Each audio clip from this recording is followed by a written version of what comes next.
Springfield's Talk 1041. My name is Nick Reed. Welcome. Good Monday. Streaming live, KSGF.com on YouTube, the KSGF app. You can watch us. You can listen to us. You can archive us. Any of the show you miss, of course. We do have that on-demand section. We also are on Spotify, iTunes, and probably just about anywhere that you do get your podcast. Just so many different moving things occurring over the weekend. Well, of course, locally, storms really dominating the headlines. Some damage. We'll talk a bit about that later in the show.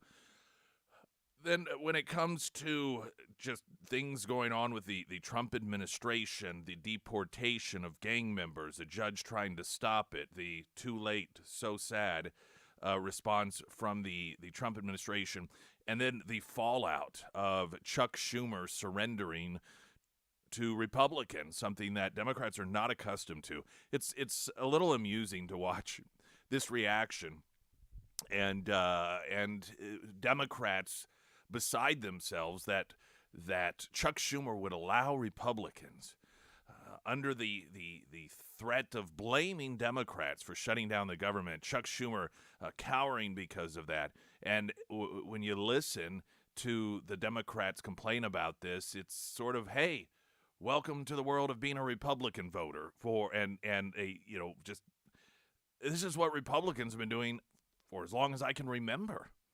Anytime there is the threat of a shutdown occurring, anytime Democrats have always used that, whether they were in the minority or the majority, against Republicans, and the Republicans caved every time. And this time it was different. Why? Well, because Donald Trump's the variable. And they are going nuts.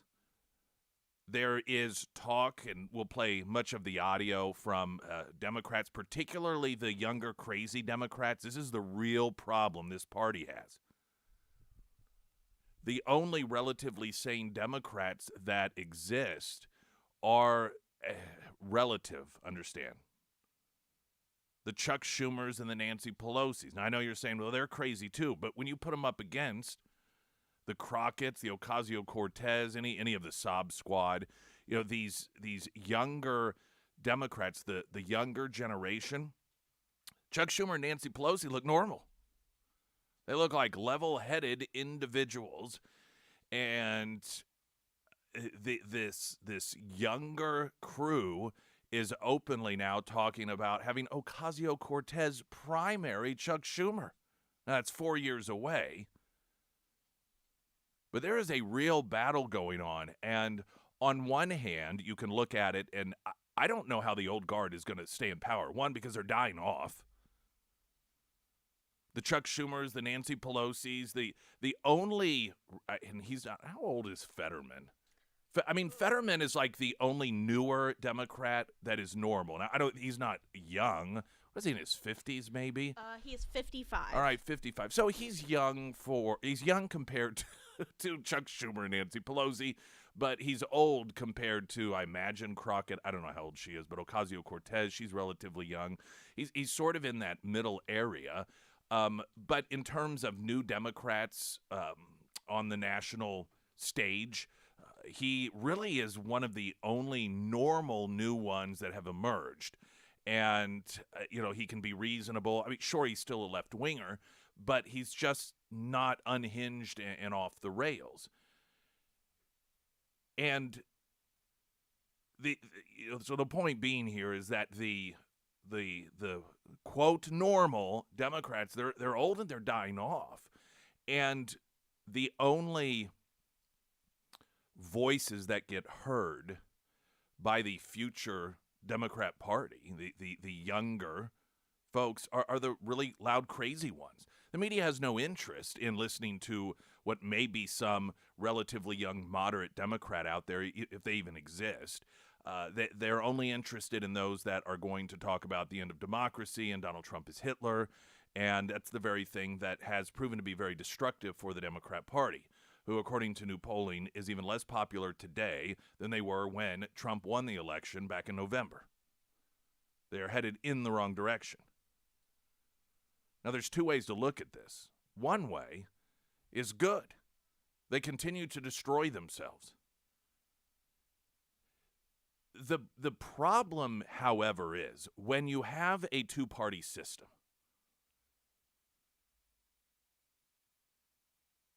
and people feel as if there's really only one of two choices, it's almost inevitable at some point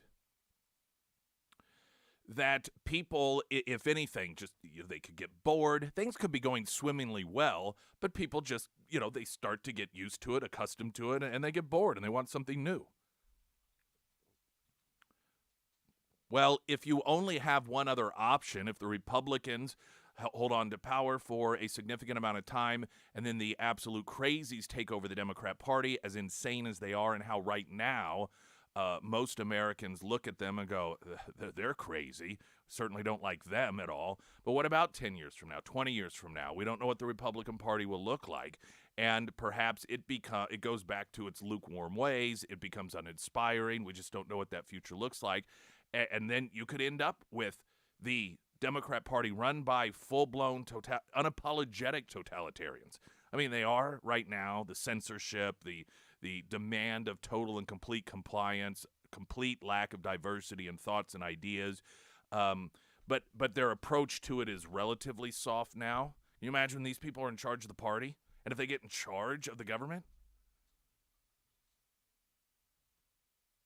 So it's a be careful for what you wish, and we may one day look back and think, my goodness. Well, I know I've looked back even today and said, I remember when I thought Bill Clinton was some sort of left-wing lunatic. And you look at that guy now and think, I'd give anything for Democrats to be like that, so that when Republicans don't win, at least we're not hurling towards complete totalitarianism. Have traffic here in just a moment. Also, an update on the weather right now, the latest news.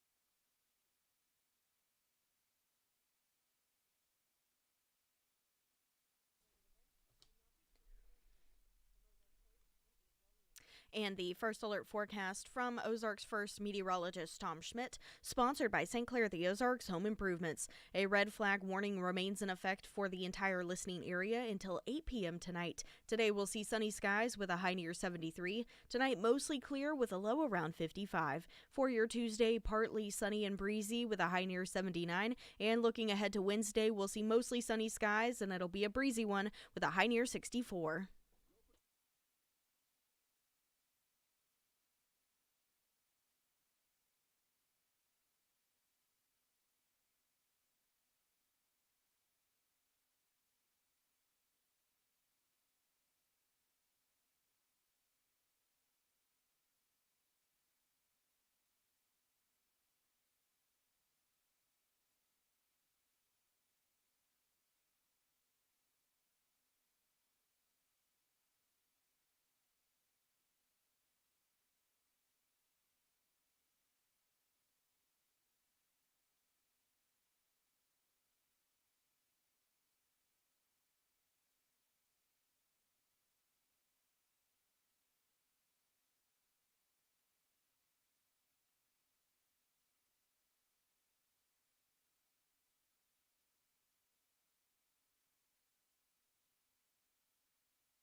Trump DOJ providing response to Judge Boasberg's order to turn around plane deporting Venezuelan gang members, and that pretty much was too little too late. The deportation efforts of particularly the most dangerous here in the United States, gang members, targeting of these gang members. This is part of the classifying gangs as terrorist organization. This is all a stepped-up effort in order to have the ability to go after and deport these people. Fortunately, some of the most dangerous come from El Salvador, and the president of El Salvador is like, we'll be more than happy to take these guys back. And under the president, Bukele, one of the things that he's known for, and the reason he's popular in El Salvador, is because he's really cracked down and has notorious prisons that are the sort of place that people do not want to go. Now, most people don't want to go to prison, but he makes it to where you really, really, really don't want to go to prison.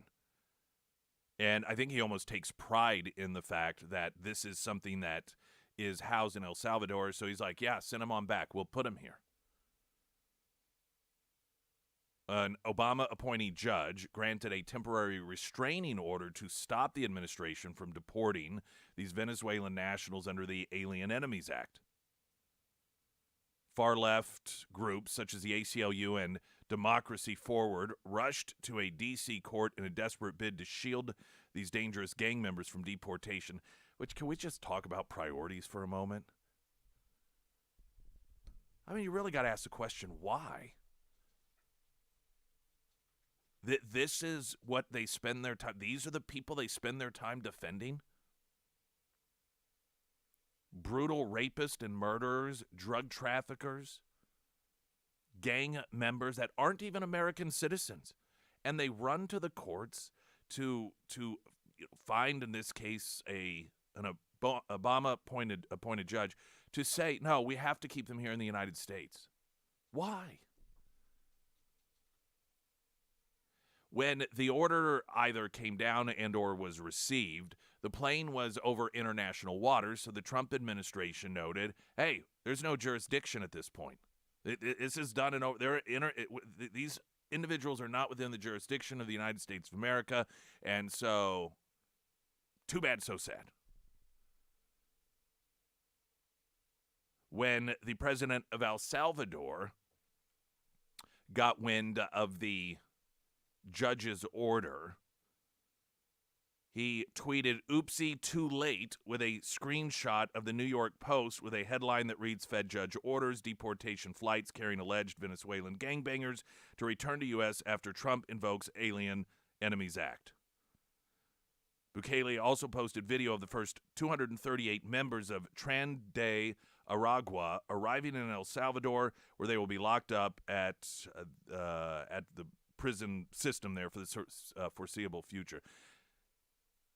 This is the gang that had in other areas of the country as well, but got a lot of attention in Aurora, Colorado, because they were completely taking over these different apartment complexes. They were collecting rent.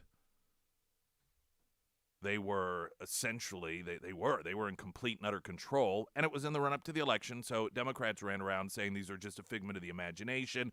These individuals don't really exist, and even if they do, they're so far and few between that they're irrelevant. All of a sudden, though, you notice that they're real relevant to the left. Now, the relevancy is in the capacity of Democrats trying to keep them here. Whenever these individuals that came into the United States were terrorizing Americans, they dismissed them as some sort of mythical scare tactic that Republicans were using to try to whip people into an anti-immigrant frenzy, and that this really wasn't a problem. But man, the minute you try to deport those individuals, well, now they care. Well, what does that tell us? The Houthis, terrorist organization, and was treated and labeled as such by the Trump administration the first time around. When Biden became president, he lifted them from that terrorist organization list, which then allowed them to start receiving financial assistance once again, weapons once again, and they have been attacking U.S. interests and military assets of the United States of America ever since. Since 2023, over 170 attacks on U.S. military assets have been carried out by the Houthis, and somewhere north of 140 of private entities, these ships. This has been an ongoing problem. Trump announced in a Truth Social post on Sunday that he won a golf tournament, and he took on the Houthis. Quote, I just won the golf club championship, probably my last at Trump International Golf Club in Palm Beach County, Florida. Such a great honor. The awards dinner is tonight at the club. I want to thank the wonderful golf staff, all of the many fantastic golfers that participated in the event. Such fun. Doing all of this while taking a break at one point to watch the airstrikes on Iran-backed Houthis in Yemen. So he's on the golf course, and he takes a break wearing a MAGA hat to watch in real time these attacks take place. Houthis, they've threatened to retaliate. This at the same time that Trump is essentially telling the Iranians it is in your best interest to get together with the United States so we can figure out this nuclear capability issue that has been festering for some time.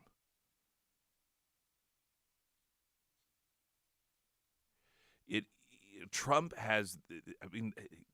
never, there's one thing that he appears to never do, and that is to say, we have too much going on right now. Let's hold that off till later. If you were to look at a standard president's 4 or 8 year term and noteworthy events that were of great significance, whether it's economically speaking or national security speaking, it's as if Trump has done 8 years' worth within just 2 months, with no sign of slowing down, golfing and winning golf tournaments at the same time. New travel ban is going to be headed our way. I'm just hitting you with a lot of the things that developed over the weekend coming out of the White House. The new travel ban, that coming up next. I'm Nick Reed.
Town Hall reporting we have a new Trump travel ban coming, reportedly drafting a new travel ban, which will likely trigger the liberal media. Of course, they will call it a Muslim ban.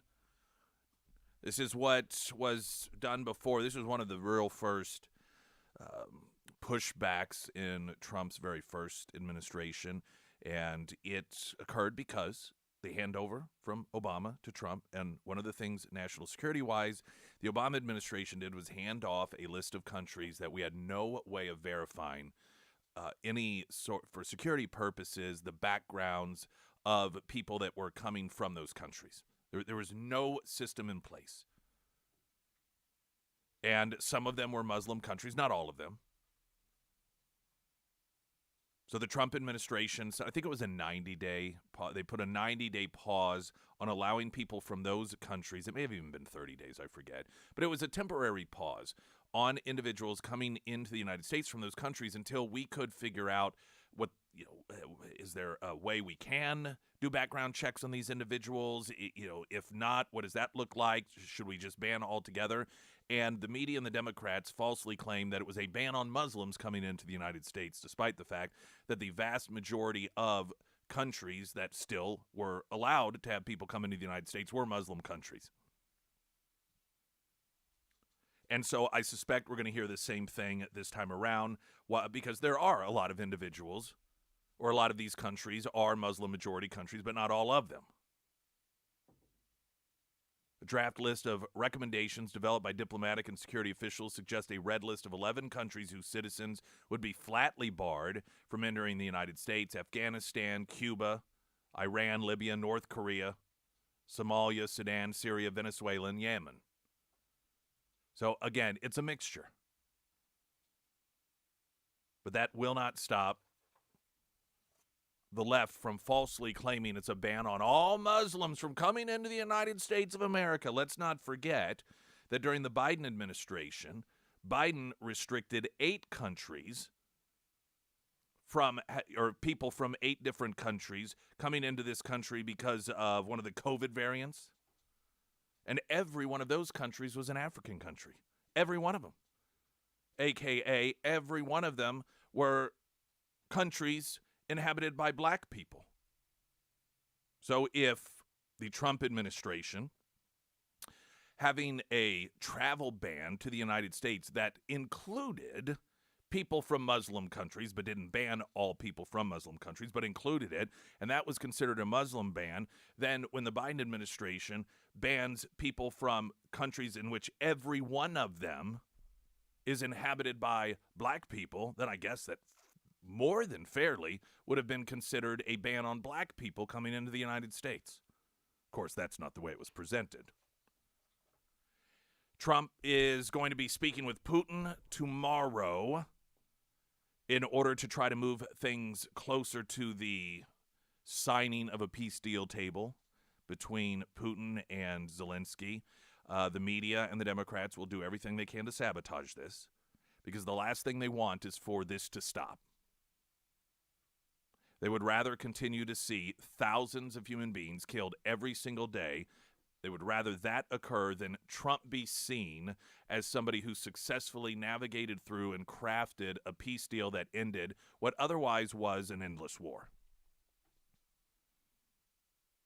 And then, of course, if he is successful, they will then portray it as,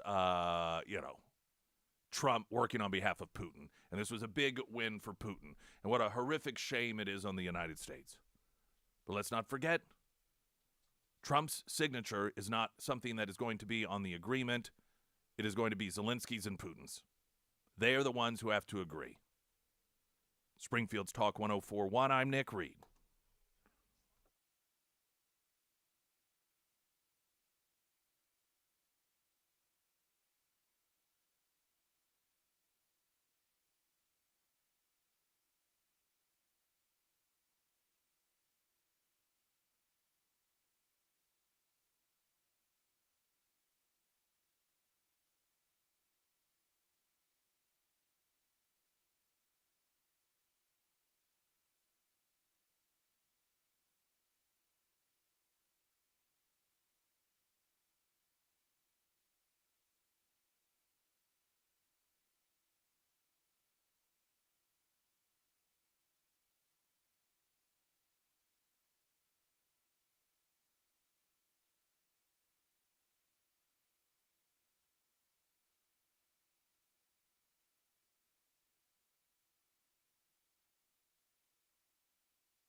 Springfield's Talk 1041, your first alert forecast from Ozarks' first meteorologist Tom Schmidt, sponsored by Wolfpack Cleaners, your residential and commercial cleaning professionals. A red flag warning remains in effect until 8 p.m. tonight. Today we'll see sunny skies with a high near 73. Tonight mostly clear with a low around 55. For your Tuesday, partly sunny with a high near 79. And looking ahead to Wednesday, we'll see mostly sunny skies with a high near 64. And real quick, the Pyramid Roofing Company. Severe weather swept through the listening area on Friday night, and if you have storm damage to your roof, don't go at it alone and don't go with a random door knocker that may appear. I want to recommend a roofing professional, and that is the Pyramid Roofing Company. Now, the Pyramid team, they do free roof inspections, so you're not out anything whenever you have them out to your home, and they can also work with you and your insurance company without making you sign anything, which not all roofing companies do that, by the way.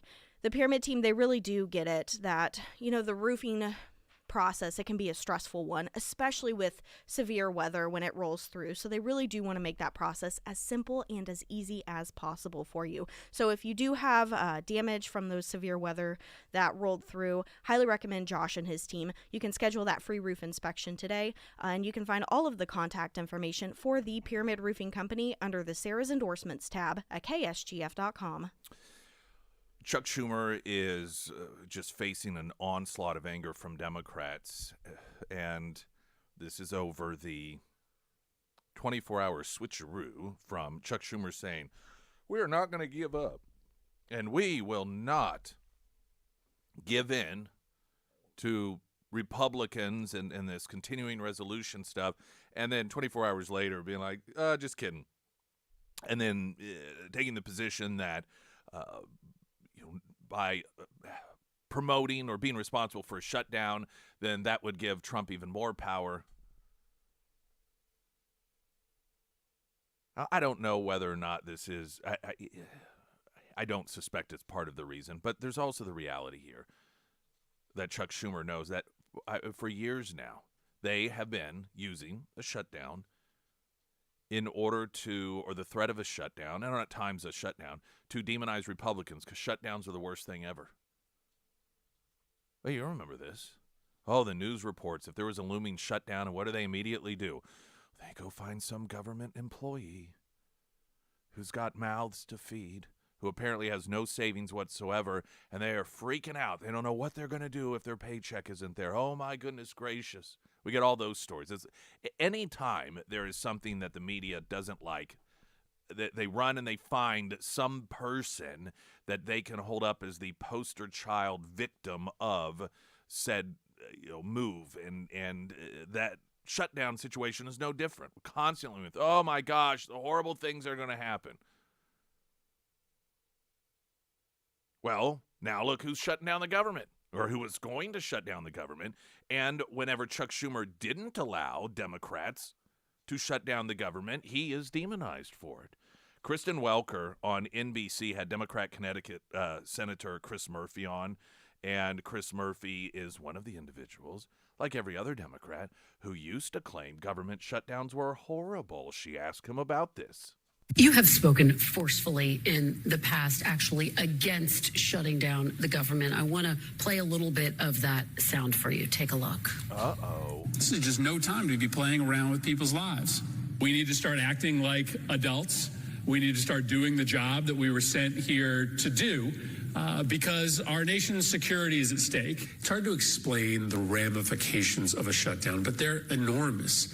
Head Start programs won't open. Soldiers won't get paid for defending this country. The consequences are absolutely devastating. And yet you say Americans would have understood this time. What changed, Senator? Listen, I don't think Americans would have understood, but they would have understood why we got there. If you are the majority party, you have an obligation to negotiate with the minority. Republicans refused to do that. Again, never before has a spending bill been written by only one party. And at this moment, when the president is acting so unconstitutionally, it just seems like the absolute wrong time to give him these new powers. Listen, I understand that a no vote was a risk, right? But I think the American public right now want us to stand up, Democrats to stand up and take some risks. Every single day, the president is engaging in exceptional tactics, in risk-tolerant behavior. And I don't think you save the republic and save our democracy by playing it straight and maintaining norms when the president is shattering them every single day. So the short answer is they had to do it to save democracy. Do you think that they just get tired from spinning in circles? I don't know that they know anything else. I mean, when you're not tethered to any sort of truth. I mean, it just goes. They have no real truth other than power. And to her point, and playing the audio, and all of the horrible things that are going to happen. And by the way, not just from previous continuing resolution fights, this most recent one. The reason that Democrats just last week in the House said that they could not support the continuing resolution was because, it was going to slash things, that it's going to be horrible. Our soldiers are going to go without. All these horrible things are going to happen. So they were saying it even last week. The problem, of course, they face is that the Democrats in the Senate, there were enough of them to side with Republicans. So does that mean that Chuck Schumer and these other Democrats support all these horrible things that they claim are going to happen? For Murphy's part in this, you would think it would get exhausting. So I used to know a guy that was constantly, he just, when it came to work, dropped the ball 90% of the time. And he was constantly evading the responsibility. I forgot I'll do it, and it was to the point you thought, this guy spends more time and effort avoiding work than it would actually take to do the work. Like 10 times as much. And at some point, to Sarah's point, as whether or not these people get tired of spinning in circles, at some point you think, it would probably just be easier if you were just honest, if you had a belief system and you stuck with it consistently. And when it comes to government shutdown, these very same people who time and time again have talked about government shutdowns being the very worst thing in the world. Government shutdowns are going to hurt the most vulnerable amongst us. Head Start kids weren't going to be in Head Start. Those soldiers that are out there defending our freedom will not get paychecks. All these horrible things are going to happen. Well, until now, because, they're saving democracy. There's another component to this aside from the continuing resolution itself, and it's the discussion of filibuster. And what the Democrats in the House were asking Chuck Schumer to do was to support a filibuster. That was the whole game plan here.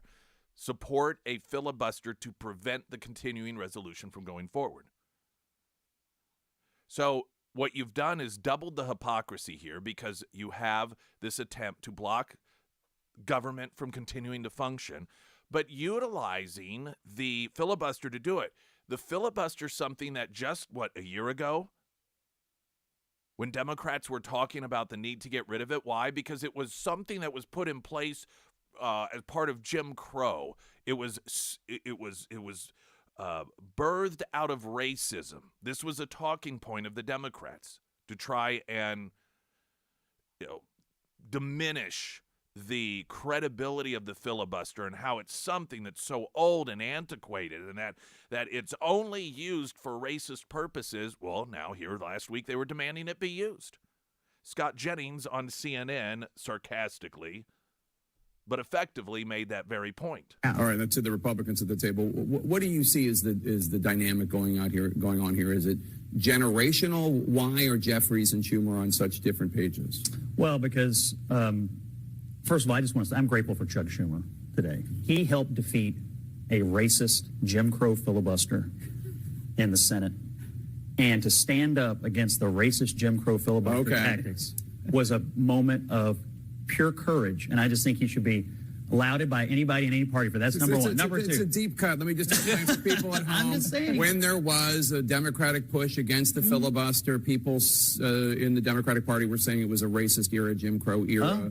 And it was tactic, the filibuster. So he's being cheeky. And not all right, back to not only that, but he saved us from the Democrats in the House laying off every single veteran in the federal government. Chuck Schumer, working with Donald Trump, saved us from that. So I think he deserves a lot of credit this morning. Scott, every veteran would have been laid off. Every veteran would have been laid off. So, of course, Jennings making the point there, the argument the Democrats always make about shutting down the government and sarcastically thanking Chuck Schumer for saving us from all of those things. It's very telling the dismissive nature in which that was Jake Tapper. I think that was Jake Tapper. In which he was dismissive of the long-standing position that Democrats have made. It was Jake Tapper? I thought it was.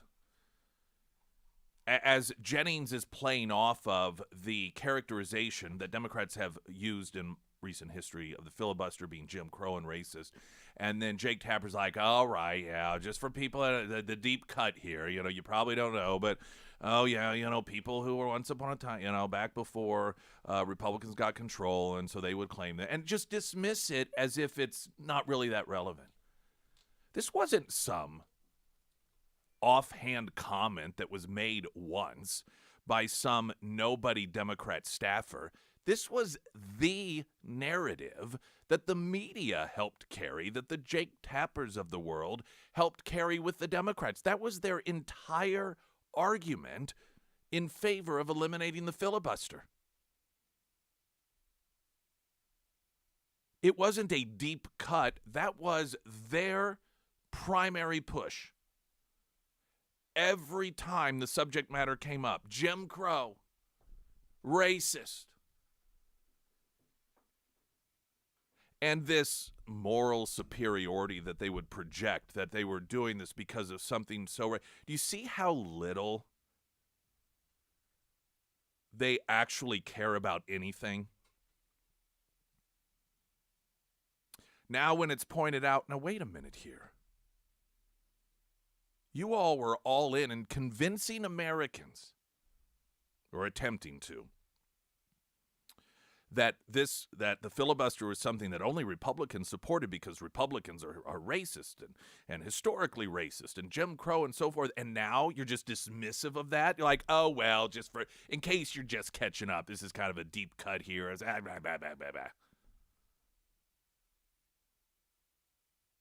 Those of you who believe the media, who listen to the Democrat Party, when they get you angry and riled up making those claims, and then you see how dismissive they are of it when they decide to do a 180-degree turn on the issue because it serves their purpose. Does that not clue you in to what's going on here? These people, and by no means does this mean that Republicans are above board on everything and they're the answer to everything. I mean, you don't even have to, you can completely disagree with them ideologically, but if you can't wake up and see that just in bulk, the Democrat Party is untethered to any truth, and they will tell you anything that they think will trick you into supporting them, then you just got to wake up. Coming up, audio of Democrats that are furious at Chuck Schumer because he decided against using the filibuster and against shutting down the government, something that, again, for years, Democrats have held sacred. So at least Chuck Schumer's been consistent in this. And there's talk about getting rid of him. Openly talking about this amongst Democrats over the weekend. That next, I'm Nick Reed.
Not a day goes by the Democrats do not make life harder on themselves as the civil war within the Democrat Party continues.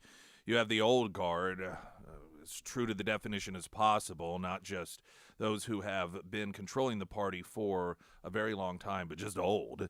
And then you have the new Democrats that are extreme totalitarians on the left, and they have been rearing their ugly head against Chuck Schumer and his decision to not allow his party, at least in the Senate, to force a government shutdown. Van Jones on some of the Democrats' reaction to this. Van, how angry are Democrats at Leader Schumer? I've never seen this level of volcanic anger at a Democrat ever. Ever.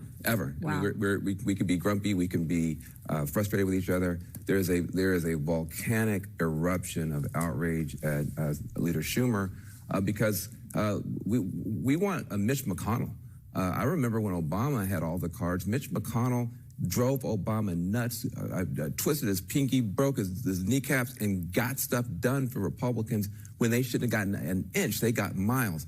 We have a Senate a majority leader who is beloved in this party, but we want somebody who's going to stand up to this bully. Stand up to this bully. Do something. And if you shut the government down and it gets a little bit crazy, at least some politics is about the rationality. There's an emotional need to stop Donald Trump and Elon Musk from running over this party. And I think Chuck Schumer has radically misread the room. And over on MSNBC, reaction from some of their commentators. It's really a black mark, I think, on Chuck Schumer.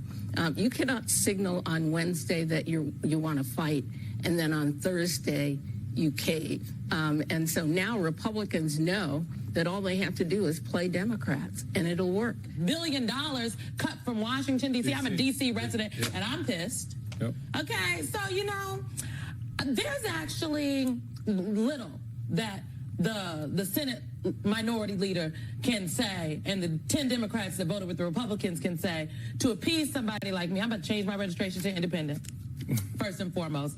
There's not another option for Senate or Democratic or Senate Democrats or House Democrats to effectively push back. This was it.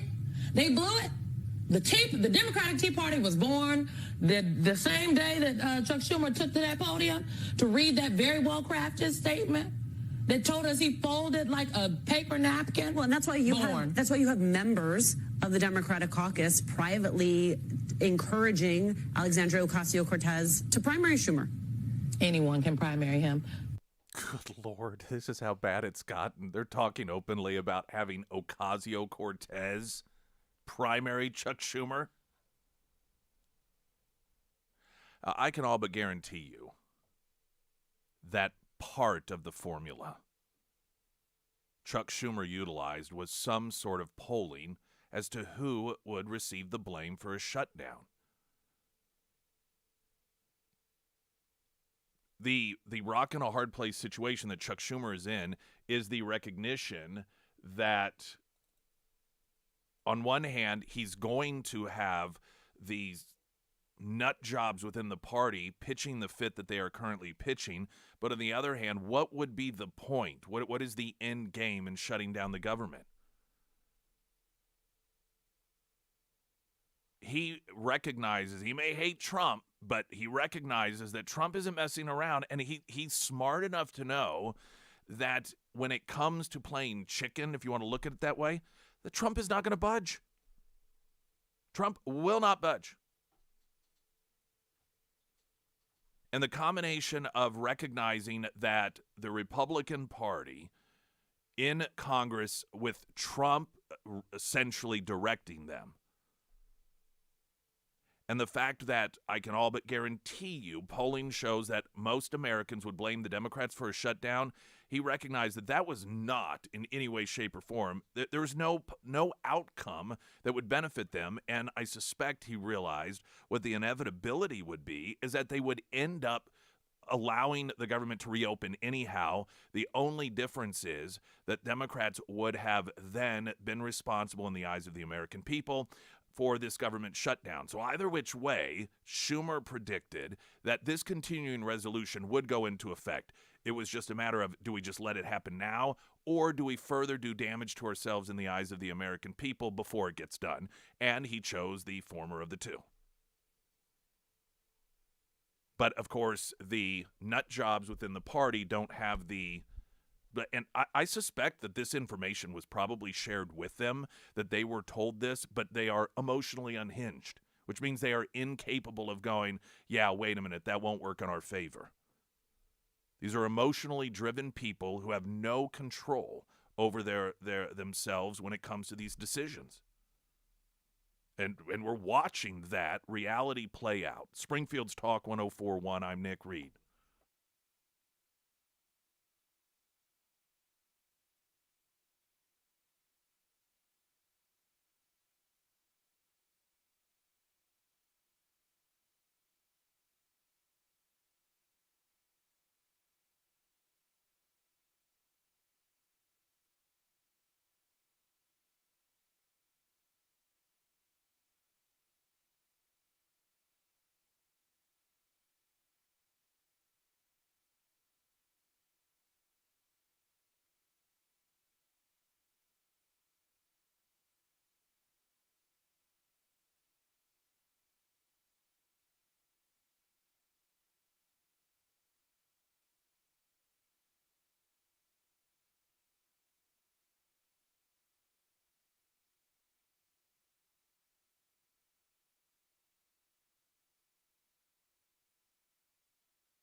Bradford Light, described as crafted with precision and care, offering the crisp and refreshing taste that satisfies without overwhelming, ABV of 3.8%.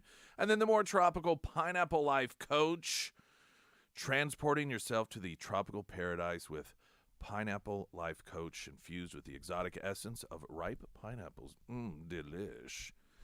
Area price cutters, some of the area price cutters, some of the area Macadoodles carrying it. If the one that you stop by doesn't, you can mention it to them and encourage them to do so. These offerings from Kansas Territory Brewing Company, you can find more about them at KansasTerritoryBrewingCo.com. We've got news coming up in 60 seconds. Dr. M in the next hour. Upcoming school board races. I'm Nick Reed.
Springfield's Talk 1041.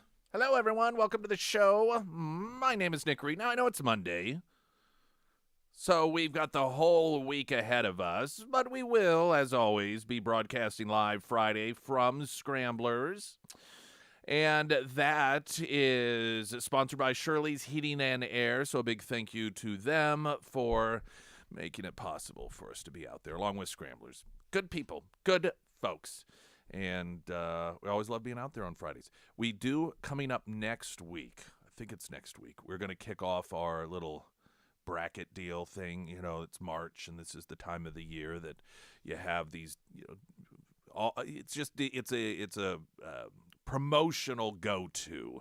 You get it with a lot of fast food restaurants. You get it with television. You get it with radio, and it's the different variations of brackets. And so we have done this over the past several years. We try to change it up a little bit. We've had Trump nicknames that he's given people. We've had Biden quotes, best Biden quotes, and so what we're going to do this year, we're calling it Love Letters from the Left, and that is.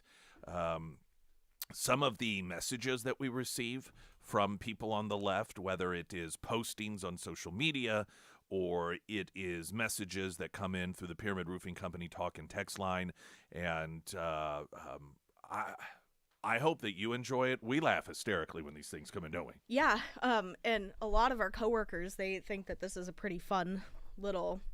I guess you call it a promotion. We were reading them out loud to and each they other were like, and just laughing. people send that stuff to you guys? Like, we're like, oh my gosh. I mean, I guess what is wrong with people? I know, and these are adults. I guess that we're, desensitized to it because we think it's funny, but they're It like, is funny. whoa, people say that stuff? Yeah, they do. Well, they're just shocked because because we're talking about adults. Some of the things that get sent in, messaged in, posted about us, it's just shocking to normal people that human beings that are adults would send messages like that. It's crazy to normal people to hear that sort of thing.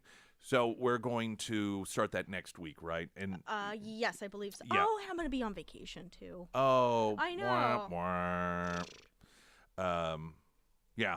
Anyhow, maybe we can pre-promote it just a little. Oh, like share some of the different. Yeah, yes. okay. Yeah, we can probably do that. And there will be. I think we're going to have like a $250 Visa gift card. Oh, that's or something. a good one. Yeah. So we'll have a prize involved as we do every year as well. So just be watching for that. Something for you to look forward to. Latest news update.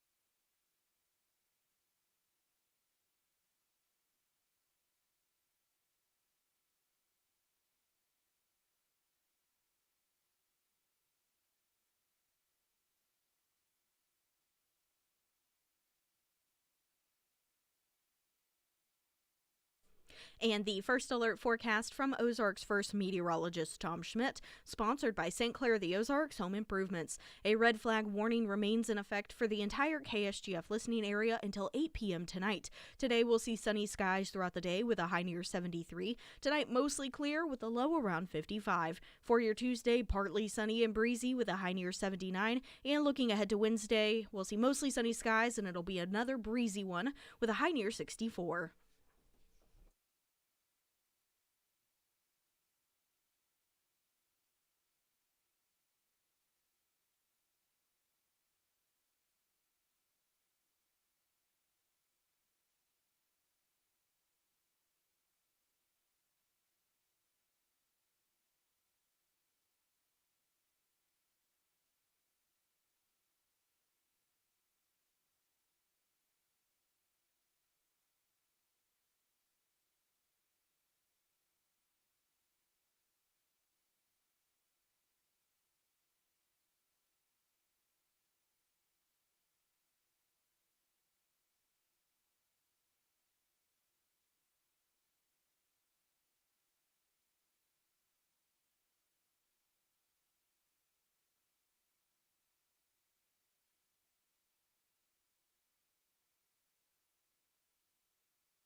Streaming live, KSGF.com, the KSGF app as well. I want to welcome Dr. M as we visit with her in the weeks leading up to the school board elections. And, of course, even if you do not live in the Springfield area, odds are you have some sort of election. And you may not live in Springfield, but you still will be in the Springfield School District.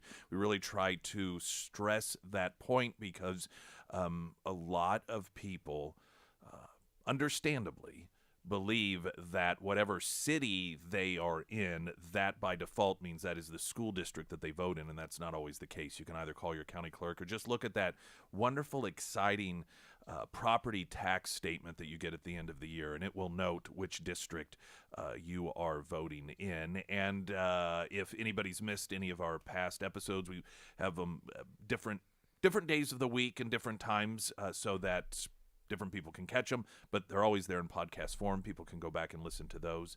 In the meantime, I guess update us on what's been going on. The wealth of information. Good morning. Thank you for having me. Of course. You know, right off the bat, let me tell you, the Missouri Republican Party is getting involved in school board elections. So it's not just our local Greene County. And in the next, I would say, 10 days, just keep checking the MRP website, which is MOJOP.org. I always think about it. Is it .org or is it .com? Surely I'm not the only one. And we know we've talked about the fact that this is new territory for the Greene County Republicans. It's also new territory for the party. So why? Because we have a new president. We have a new Republican National Committee. Okay. And with that comes the recognition that local elections matter. It's building our communities bottom up. Got it. Because we figured out that this is how we lost. This is how we lost all this ground to the crazies, right? Yeah. Who have normalized literally deviancy, right? Pushing sexual propaganda into schools and normalizing it for children is truly horrendous. And it's, I mean, sometimes you think, how did we get here? Well, this is how we got here. Nobody was paying attention, and these people got on these boards, and we have a couple of these on our board, which are just truly ideologically bent to the point where, you know, and of course, these are the board members who every meeting make a point about not being political, which translates to... All right, so back to the Missouri Republican Party. They are going to be taking a stance on, I would say, at least a dozen school board elections. And it would include Springfield. I'm trying to think about, I know the list, the ones that may be in your listenership. Joplin, Nixa, Ozark. So check it out. And maybe next week I'll give a rundown. Okay, that'd be great.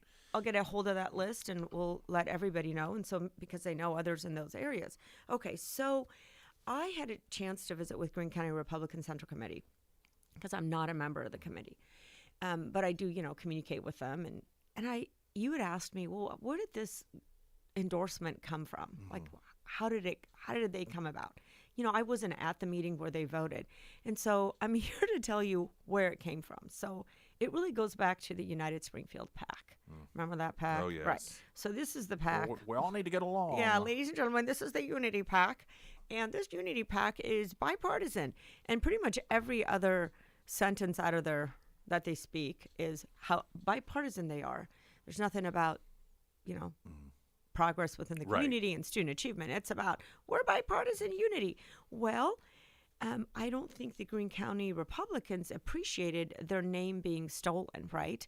So basically, and I believe their poster child is Terry McQuarrie, and she used to hold a position within the party. She no longer does. And I think the Republicans in Greene County wanted to come out and say, we're taking our name back. No, thank you. You don't get to run under our banner because it's false. And so, you know, this idea that was a political endorsement, it's really because United Springfield started it, right? They made it political. And the Republicans thought, well, if it's going to be political, then it needs to be factual. And let us lay out the facts. So they endorsed Kelly Byrne and David Myers. I encourage everybody to vote for these two candidates, not because, and, you know, let me give the information about them. It's Kelly, the number 4, SBS.info. That's for Kelly Byrne. And David, the number 4, greateducation.org. And it's not that I think people should go out there and vote for Republicans, because there's certainly some Republicans I wouldn't vote for. It's really about their worldview. And when it comes to making decisions, because most of what we do is obviously not political, right? Some of it is, and we can talk about that. Those are the conversations that are unique to the board because they repeatedly come back to the board. We don't talk about core issues such as curriculum and discipline, yet we'll spend 3 meetings talking about bathrooms and lockers, right? Stupid stuff. And in terms of a worldview, it comes down to just everyday common sense. And we find that the conservatives seem to have a hold of that, right? They're clearly in the common sense category. And maybe just giving an example would help people understand. The Springfield School Board went to the Capitol last week, and we visited with a variety of individuals, including Governor Kehoe. And I found state capitol. Yeah, the state capitol, right. And I found that very refreshing. We had a board retreat about where we stand on legislative matters. And it's really interesting, and this is something we'll talk about today, which is how the media covered it. Right. Yes, the media runs cover, positive messaging, pushing the positive stuff, and always covering the negatives, right? Making sure they run cover and sweep it under the rug, both of them, and we can talk about that. So here we are visiting with the governor, and I want to tell everybody that the governor cares very much for our children, and there's legislation moving through with regards to cell phones, essentially banning cell phones, not just during instructional time, but from bell to bell. We fondly refer to it as bell to bell, no cell, because so many children are harmed just from screen time. Right. Not even going into social media and the bullying, but this is just, we know, there are studies now, it's unequivocal.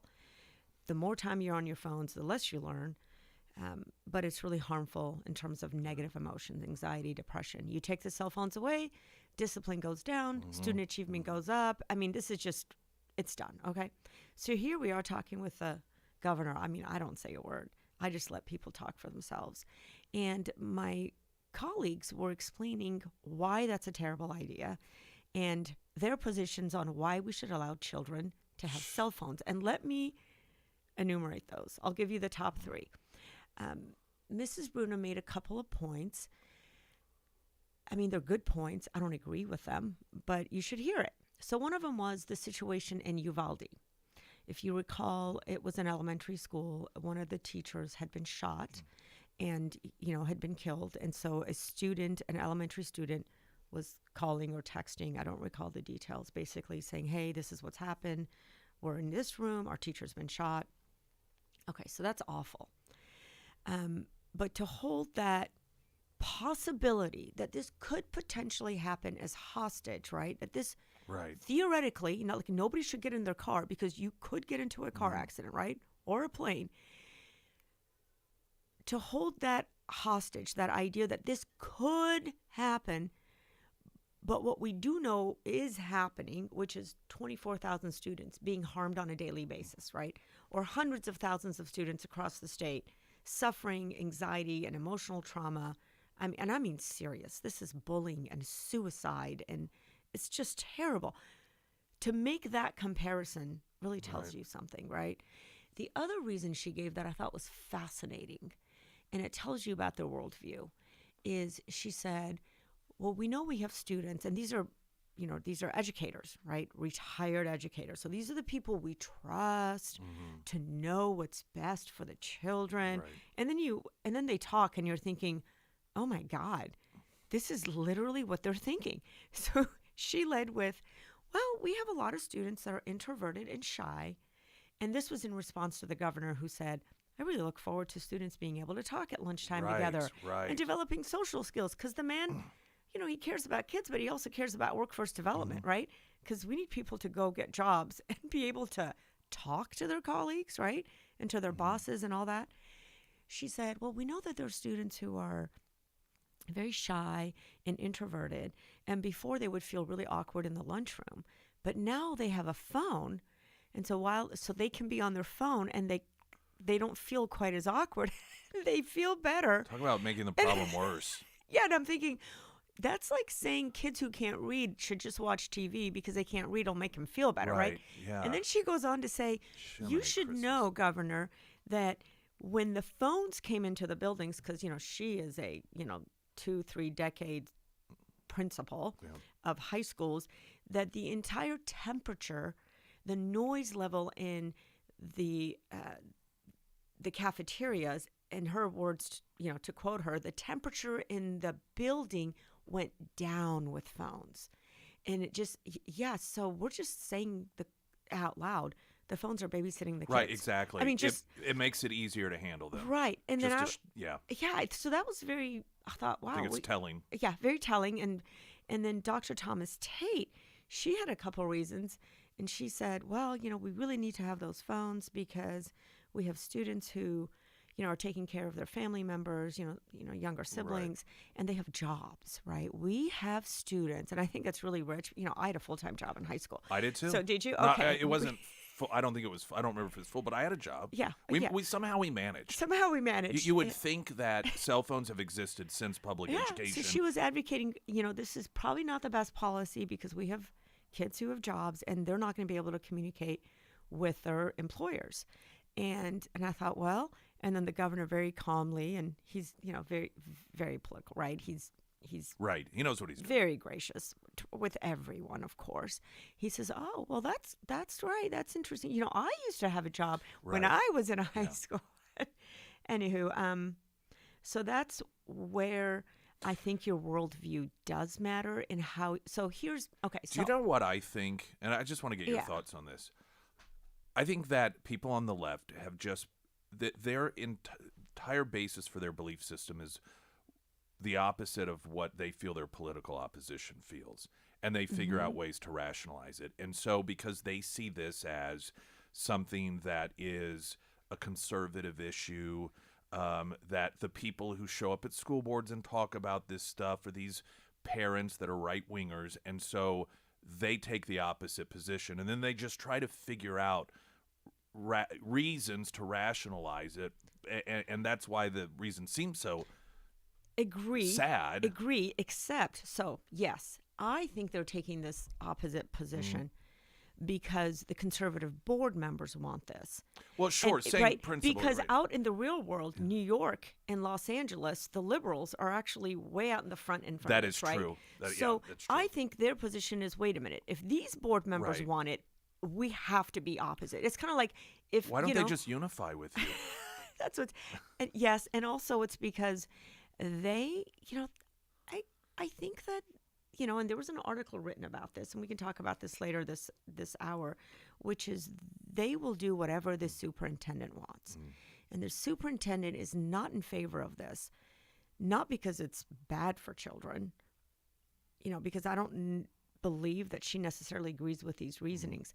I think her position is, she wants to be popular. She wants to be liked. It's just easier. And let's face it, this is going to be an unpopular position with a lot of parents, including, and probably more so with the conservative parents, because they're very engaged. A bit of a helicopter parenting. It's going to be, and she does not want to do things that would be not difficult from an educational standpoint, but from a PR standpoint, right? Because everything has to be kumbaya and hurrah, hurrah, cheerleading. Everything's lovely, all, like puppies and kittens and, that kind of a thing. We played audio. It was, I don't know if it was Tampa. It was some district in Florida that had implemented a ban some time ago. It was long enough that they could actually look at the results. And it was consistent with what we are seeing more and more. And the thing of it, it's not just the learning, but it is when you listen to the students and the teachers and the administrators talk about the results, just the fact that it's almost as if they're coming alive, the students, that they not only display more confidence and there is less disciplinary issues, which I hadn't thought about this. They noted that they found that oftentimes these fights occur because they want to post them on social media. Well, if you don't have anything to film it with, there's nothing to post. And so it eliminates a lot of the incentive for those who do these sorts of things. But just the interaction with one another. It's like these wilted flowers that all of a sudden are coming alive. And this is consistent, and it's like, how can you be against that? It's just amazing to me. And what's fascinating is that the educators on the board who are constantly preaching, listen to the children. Right, yeah. You know, I'm not one who says listen to the children. I mean, listen to them a little bit. Right. But we are the adults in the room. So I think it's ironic that they say listen to the children, and the children are telling you they're anxious, they're depressed. Right. When you go talk to kids, they don't want their phones.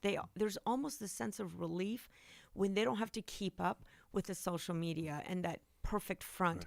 Here's another little thing. Okay, I don't think we've ever talked about this. So the last superintendent, when they were making the switch from books to Chromebooks, right? They did a study within the high schools and middle schools.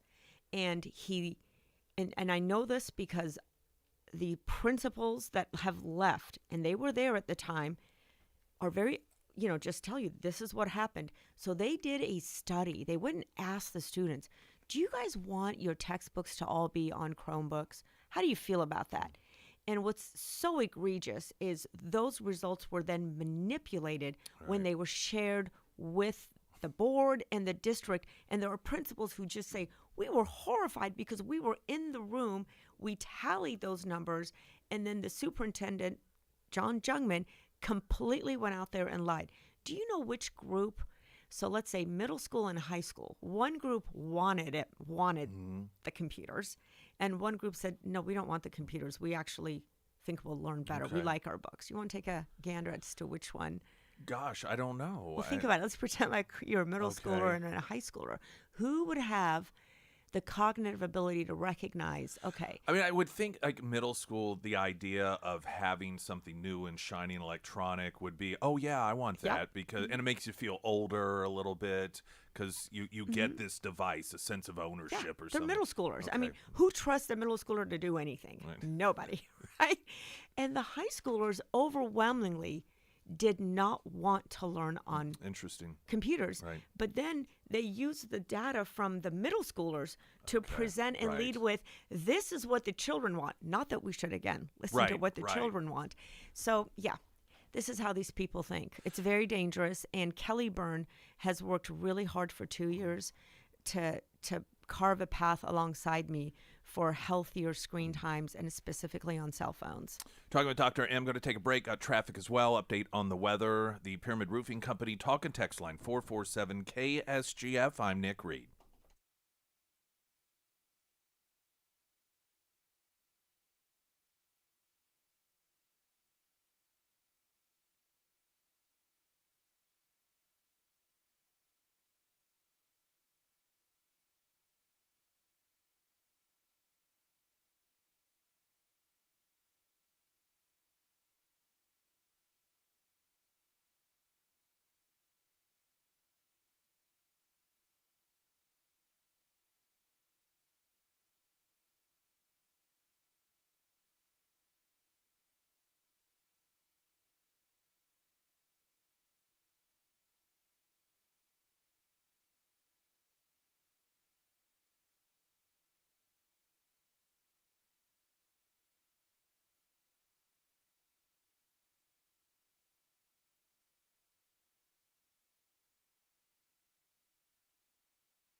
right, more with Dr. M coming up in moments. Right now, the latest traffic update on Springfield's Talk 1041. I'm Nick Reed.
Springfield's Talk 1041, your first alert forecast from Ozarks' first meteorologist, Tom Schmidt, sponsored by Wolfpack Cleaners, your residential and commercial cleaning professionals. A red flag warning remains in effect for the entire KSGF listening area until 8 p.m. tonight. Today we'll see sunny skies with a high near 73. Tonight mostly clear with a low around 55. For your Tuesday, partly sunny and breezy with a high near 79. And looking ahead to Wednesday, mostly sunny and breezy with a high near 64.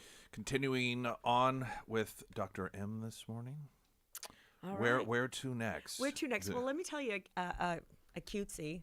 It's kind of sad, actually. I was talking with a teacher this weekend who, and I it started off with the dissatisfaction, of course, with the way things are going. And this particular instructor said, what are we going to do if we can't get Kelly and David across the line? We are going to end up with, and I literally wrote this down as soon as he said it because I wanted to be able to share this. He said, we're going to end up with a couple of failed, burnt-out educators, and I'm going to rephrase that, into Merriam lingo. I'd say they're cheerleaders of the failed system. That's probably more accurate. So a couple of burnt-out educators, a couple of attorneys, a communist, or the communist, and the doctor. I was like, yeah. That's pretty much accurate. Yeah, very accurate. So, okay, so there's been some articles this last week, and one of them was about Steve McCoskey, who alleges superintendent, not members, running the Springfield School Board. And he's a member for those that I think most people know, and he is not running for re-election. He is not running for re-election. I think he was a really good board member, and he advocated for the same cell phone policy that we were just talking about. For having a discipline policy, just even having one, which the board does not have a discipline policy. We're the only board that I know of that does not have a discipline policy. Try to wrap your head around that. Yeah. So Steve McCoskey, so the title of the article is McCoskey alleges superintendent, not members, running the Springfield School Board. And this is something Springfield News Leader does. They write the title in such a way where you don't really like, they try to always put a positive spin for them and a hit on the conservative school board members. And this has just been repeatedly done. Beginning 4 years ago, when on the eve of election, Tuesday election on Sunday, they ran an article about me, calling me a racist. And then when I called them out, well, oopsie, it wasn't supposed to go out. I mean, this is their classic MO. So when you read this article, Steve talks about the dynamics on the board, which are very much correct. Yep, we have a yes board. The superintendent is very transparent about it. You are here to serve me, and you do as I say. I know best, and everybody bows to her. And maybe, there's a bit of tweaking, and the squeaky wheel, me. We've been able to accomplish some positive things, but it always has to be presented then to the board as though it came from the superintendent, because that's the way that it's most palatable.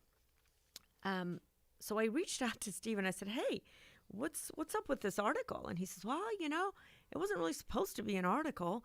I wrote this email because this is how I felt about the annualized pay situation, which is, I'm going to have a couple sentences to say about that. But I wrote this email to the board leadership, and I said, I would like you to share this with the other board members. I'd like them to know about my position. This is information sharing. And the superintendent does it. This isn't communication back and forth. Right.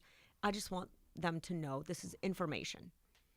Never went out to us. I mean, I've done this too. I've sent things, and finally I just give up and talk about it at the board meeting.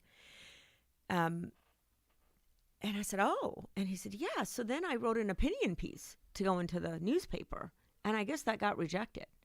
And so then they decided, well, what's the best way that we can lead this, and then Claudette essentially came up with this article because, she had to find a way to make sure that this was done in such a way where, because in an opinion piece, it would only reflect Steve's opinion, right? But we can't have that, because we have to make sure that we properly, negate his opinion with what's really happening, right? Like, this guy, don't listen to him, he's crazy. This is, So here's the parts about, in quotes, where the board president says that it is the role of the chief executive, which is the superintendent, to manage the day-to-day operations while the board sets policy. Springfield Public Schools has never set a policy of its own. It chooses to adopt some of the policies from the School Board Association, and it chooses to not adopt others. And then it has gone in and selectively removed policies, such as the discipline policy, right? Approves the budget. We don't do the budget, guys. She goes to say that she's surprised because here she is, she's supposed to be the attorney on the board. And just from a legal perspective, if you ask me, I think she's on thin ice. But she says, I'm surprised, therefore, that you would suggest that it is acceptable or advisable to disregard the advice that we have been given by several experts. These experts are the legal experts. What they don't want you to know, and what is public out there, is half the school districts, that if you just went out, Nick Reed, you go out there and you survey half the school districts, they're doing annualized pay. So if this is so legally, precarious, if this is going to put you in jeopardy, pray tell me, how is it that half the schools are still doing it, right? So when it's convenient for them, they take that position. Remember the whole USDA, 3 times it came to the board because she single-handedly, and that sort of goes against board ethics, to bring something back to the board because not all the board members were present. You didn't like the outcome. She went on vacation and basically didn't like the outcome, so we're going to bring it back. You can't do that. You have to ask the board, hey, do we want to bring this back? Because a decision has been made. It's been voted on. But so here we have this legal expert, our attorney, who basically does whatever the heck she wants, and then the news leader tries to spin it like it's somehow she's the knight in shining armor. And while I'm on it, let me just go off on the Daily Citizen. People need to know who the Daily Citizen is. So the Daily Citizen has a podcast. And if you really want to know who they are, go listen to their podcast. Somebody sent me a clip of their podcast last year where they're talking about school board races. They actually did a podcast with our superintendent. And our superintendent I don't know how to say this, but she didn't speak the truth about how things are done, right? That's like, oh yeah, this is how things get on the agenda, because it was basically, the podcast was about the disruptor. So it's about me. They might as well just called my name out, right? And about how there's this claim that things that can't get on the agenda. And then she goes on to say, and we've had these we finally can absolutely get things on the agenda. But at the time that this was said, it wasn't true. It's just false. But they've had these really fascinating podcasts. And in one of them, which was with the United Springfield PAC, they come out and say what their intent is. They're not shy. And then they talk about the 2025 school board election. I didn't know that. Oh, that we're not done. The real deal's coming up in 2025. They had these candidates, actually, let's face it, they're fantastic candidates, right? They've got name recognition, high name ID. These are the people that will pull the wool over everybody's eyes, right? So it's a concerted effort. Well, this year I saw in an article, Springfield Daily Citizen gives out awards. So they're giving their second annual, Outstanding Citizen Award. So these are the people that serve on each other's boards. They tune each other's horns. All the same people. And now, the same people. They're going to give each other awards. So last year the award went to, drum roll, really seriously, drum roll, Cliff Smart. Whoa! And then this year, this paper is housed at MSU. This paper is housed at MSU, and Cliff right? Smart, now former, exactly. And president this year it's going to Ken McClure, the outgoing Mayor McCheese, because he's so wonderful, right? Everything's so great in Springfield. Sally and Rob Baird, which I should point out are, donate to the liberal school board candidates, right? And to United to the paper. They've given something like, hold on, I printed it.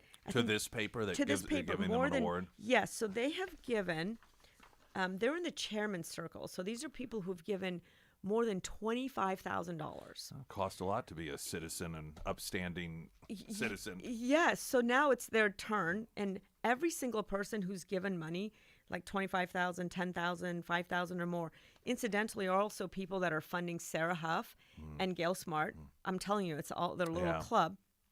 And then the other award is going to the Drew Lewis Foundation, and I think you have something to say about that. Well, yeah, we were actually talking off air that they were in the news because of allegations or complaints, I think, that were filed that they were allowing the Democrat candidate in that particular race to, the allegation was, run his campaign out of their tax-exempt facility, if I remember correctly. Yeah, it's not an allegation. They received a letter. I don't know where it is. I should probably look it up. It's been a while since we covered it, so I don't remember all the Yes, but they were going to lose their tax-exempt status because they were essentially running a partisan campaign out of their tax, and they had gone and filed tax-exempt status so that these homes, or at least this particular home, would be for a certain group of individuals who are trying to work their way out of poverty and financial literacy and all this stuff. Yet it had never been rented to such an individual, ever. Okay, so... Well, here, we've got to get a traffic update because we're running just a little heavy here, and then we'll continue on with Dr. M and more. The Pyramid Roofing Company talk and text line 447 KSGF. I'm Nick Reed.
Now, if you've watched on the live stream, you saw another human being walk into the studio at some point, and someone who has joined us in the past, Mary Griffith, and Dr. M had, I think, another point she wanted to make, and then I believe going to hand it off to you. Yep, sounds good. All So right. what I wanted to say was the Springfield Daily Citizen that is housed at MSU, right? And it was brought in when Cliff Smart was the president. Now his wife's running for school board. The individuals that serve on the board of Daily Citizen are either, for example, Jim Anderson is the chair of the United Springfield PAC, which then endorsed these candidates. And there's other members such as Andrew Lear, Suzanne Shaw. These are people that are donating to the Liberal School Board candidates. So basically, ladies and gentlemen, the paper owns. I mean, how would you? I mean, it just can't be more crystal clear. I remember when they launched, and there was some sort of, I don't know if they wrote an article about themselves, but about the whole goal was to have a paper that was more reflective of just the average citizen, not the movers and shakers, but the average daily citizen. And what a joke. What a joke. Absolute joke. It's like going on and on about being nonpartisan when you are extremely They partisan. called me when they first came out and they did this whole hour-long interview, and I think and the article never came out. I think it's because they couldn't get me to be that crazy person that I was billed to who them. causes issues on campus. Right. So well, I'm glad that Mary's here because she is a parent in the district. Yeah, thanks for having me. We pull the mic close to their thing. And as a parent, you've heard what we just said in the last few minutes. How does that make you feel knowing that a select group of people are running the school boards and running the papers that then, shape the narrative in the community so that we have the election outcomes that we have, not to mention the funding that goes into it? It's incredibly frustrating. Hey, I'm going to start real quick because I don't like that microphone. No, I'm going to have her switch over to this one, but it gives me a chance because we ran a little heavy just to traffic and a real quick update, and then we'll have until the top of the hour to get your thoughts on that, Mary Griffith, here in just a couple of moments. Springfield's Talk 1041. I'm Nick Reed.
All right, continuing on.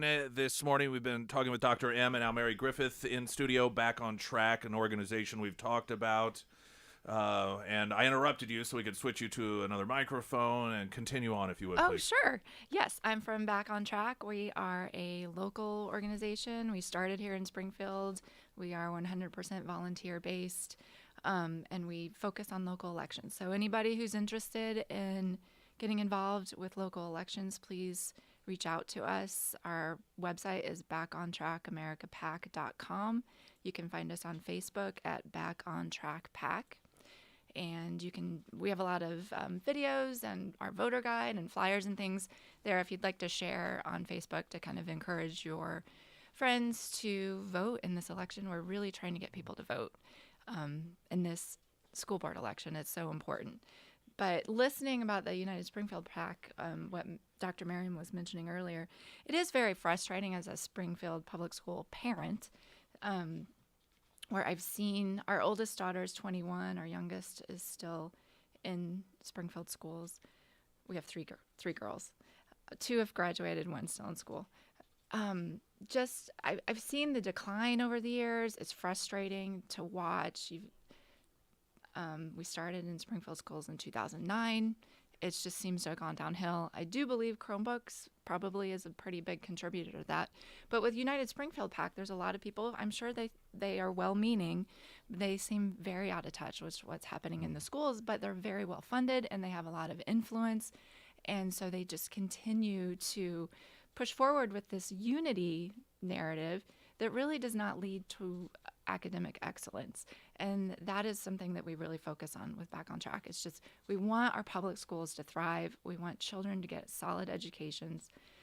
And that's not happening right now. We have to get new leadership, and it starts with the school board. So this election is very important to vote in.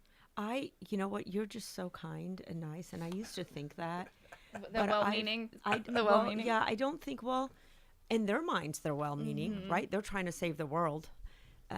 But I think that they do know, and I think that this is precisely about power, influence, and whenever you look at those, somehow it always the path leads to money. This is precisely about contracts and the spending of the public tax dollars to enrich certain members and to for them to perpetuate their social clubs and the Rotary and the Little League, Junior League, and all the boards and clubs that they have. And while they virtue signal about the education and the saving of children. So while I used to be like you, I don't believe them anymore. They're all in it together. They know exactly what they're doing. And they're kind of pissed off that they lost, they lost their ownership of the town. Yeah. Because all along, the last 2 mayors, what was it, Tom Carlson, and then there was the other dude. And I think Tom Carlson is closely related or connected with United Springfield PAC too. Well, yeah, I think he's donated to them. Oh, yes. Oh, yeah, all of them. They're all together. Who's the other fellow? Was it O'Neill? No, that's not right. No. There's another one. Oh, I forget his name. It was before McCheese. Right, before McCheese. And he wrote an article, an opinion piece a couple years ago calling the conservatives on the school board Trumpers. And what's fascinating is, he thought that was that's going to somehow hurt people. Mm-hmm. But he went around, so people in Springfield have been lulled into the security of, we live in a city that's got common sense, and, these are conservatives, and they're Republicans. Bob Stevens, right. I forget about now, he's such a nut. Oh, my gosh. And now when COVID happened, it's like, I was probably one of those people, right? I didn't necessarily identify as, didn't walk out there and talk about our politics, but it's how we lived our lives, right? We don't cheat, we don't steal, right? We do the best we can, work as hard as we can. We have about a minute and a half, just and then we realize who these people really are, and you think that they would run for cover, but they're like, no. This is our town. Like they don't appreciate that we've woken up and, if you could put up the Back on Track. Yeah, absolutely. Yes, Sarah, and I encourage everybody to go. Please donate to Back on Track. They've got some great commercials. I think they'd like to see those air. We know that the other candidates are probably end up having over 100K. I had a friend, they're doing robocalls already. Their commercials are going to go out there. And the average voter's uninformed. So you're listening to Nick Reed because you care, because you are informed. And so please help inform other voters by being able to get these commercials on the air. And please vote for And Kelly please Byrne vote for and David Myers. And if you live outside of city limits, but inside the Springfield Public School District, you can vote in this election. And if you're not sure, it's called R12 School District on your voter ID card. So Yeah, you and can if look there you're to see. listening, know that you can vote in a school board election. So look it up and then reach out to the station with which school district you're in, and they will let me know, and I will come back with a recommendation on who to vote for in your school district. All right, a pleasure as always. Dr. M, thank you so much. Well, thank you. It's good to see you as well. you. And Good to see you we'll get too. the back on track info up there Thank as well you. as everything else. And of course, if you miss any of the show, we'll have the on-demand section. Spotify, iTunes as well, news in 60 seconds. I'm Nick Reed.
Springfield's Talk 104.1. I'm Nick Reed. Welcome to the show.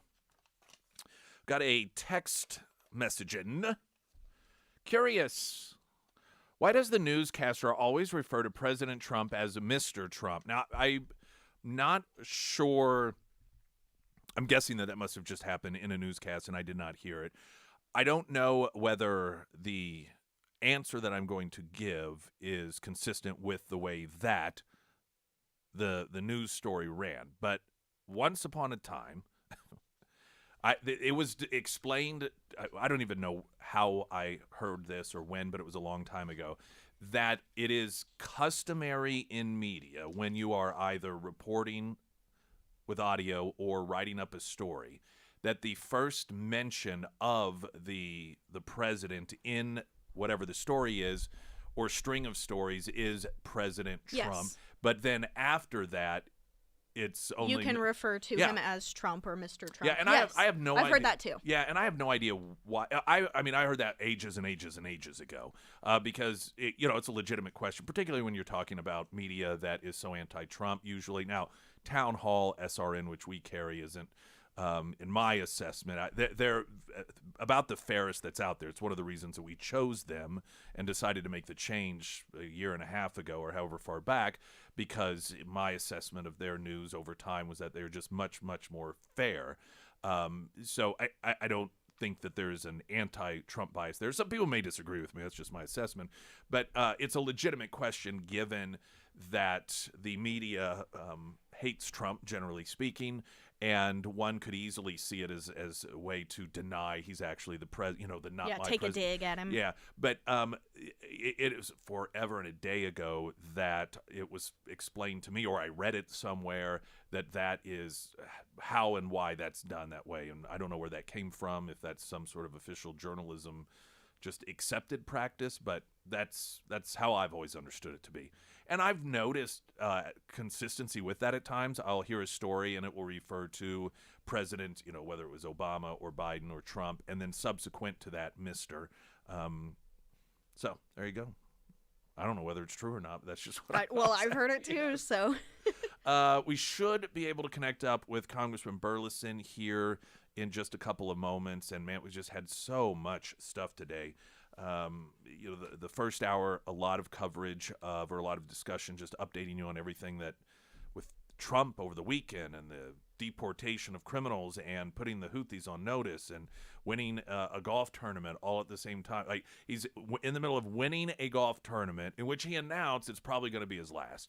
But in the middle of winning a golf tournament, and he stops in order to watch live video feed of this attack. The thing about it that I find to be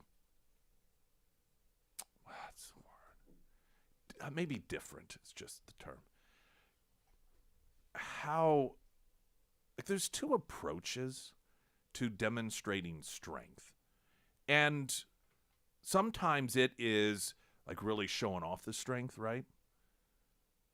But other times it is almost the, not indifference, but the lack of bravado that demonstrates strength. And I think that you can have both at the same time, and it just depends on the circumstances. So for this attack to be launched against the Houthis, who have since 2023 launched over 170 attacks on U.S. military ships, and over 140 on private industry ships, carrying out these acts of terrorism, and most recently taking credit for shooting down one of our drones. So they have been launching attacks against the United States of America, against our military. This isn't just some random grouping of mismatched terrorists that Trump has up and decided, well, I think we'll go after these guys. They've been launching these attacks for some time.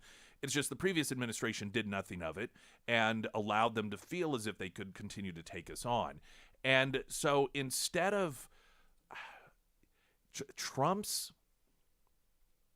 the way that he observed these attacks, our retaliatory attacks on the Houthis, stopping, just take a little break from his golf tournament he's winning to watch it and then go back to playing golf.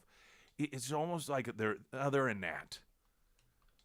Like, yeah, this is something I'm president and I ordered, and we're going to take care of it. But these people, when it comes to the might and the power and the dedication of the United States to what's just, it doesn't even take much effort for us to go ahead and start the destruction of these people. It just takes 30 seconds away from my golf game, but then I'm going to get right back to it, and I'm going to go ahead and win this tournament. It's just, I don't know, this odd, maybe it's not odd, but this sort of strength with the casual nature in which the president takes on some of these people.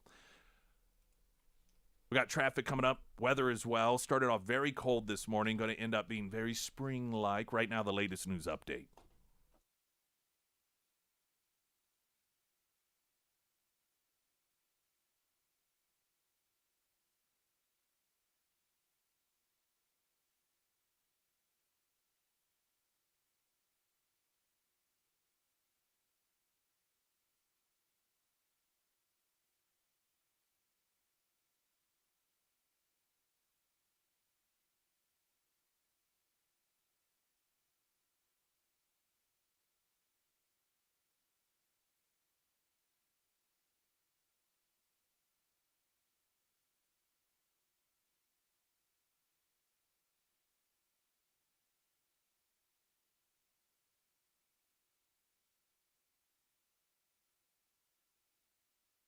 And the first alert forecast from Ozarks First meteorologist Tom Schmidt, sponsored by Wolfpack Cleaners, your residential and commercial cleaning professionals. A red flag warning remains in effect for the entire KSGF listening area until 8 p.m. tonight. Today we'll see sunny skies with a high near 73. Tonight mostly clear with a low around 55. For your Tuesday, partly sunny with a high near 79. And looking ahead to Wednesday, mostly sunny skies with a high near 64.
Streaming live, KSGF.com. Hello, welcome to the show, everyone. My name is Nick Reed.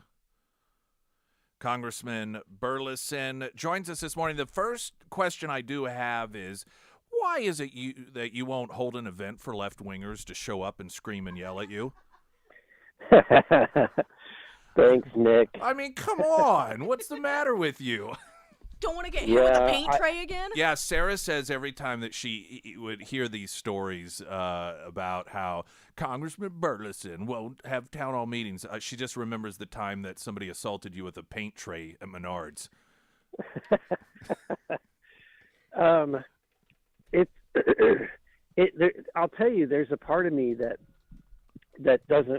wants to go out whenever they were protesting out and stuff like that. And I had meetings scheduled all day, and and I mean, they want to meet with me. They demand to meet with me. They want to basically scream at me in my office, right, or scream at me in town hall. They really want to make a spectacle, get their cameras out.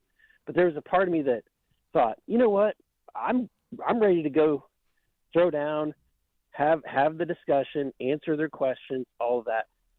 And but again, you just kind of, when you start reasoning through it, you realize they don't want to have a civil discussion or debate.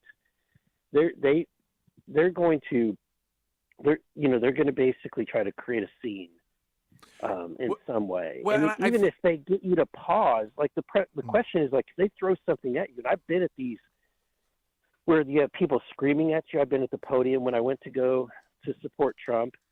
Then you had all of these people screaming at us during the press conference, and it's very distracting. It's hard until you've ever done it, it's really difficult. And what they're really looking for is to try to trip you up and get that on a camera. It has nothing to do with actually having a civil political discourse. Well, and at the same time, their goal, and we've seen this with a number of town halls across the country, it is to allow the media to portray it as what Trump and Elon Musk are doing is so outrageous that even people in red districts, even these Trump districts, people are showing up and they're angry. It's to try to create this fake narrative. And I think that really the exchange J.D. Vance had last weekend or the weekend prior, in which he did attempt to engage with some of these people that tracked him and his 3-year-old daughter down and were yelling questions at him. And so he said, all right, I'll answer your questions if you just leave us alone afterwards. And somebody would ask a question, and the minute he would get 3 words into answering it, somebody else would start talking over him and yelling accusations at him.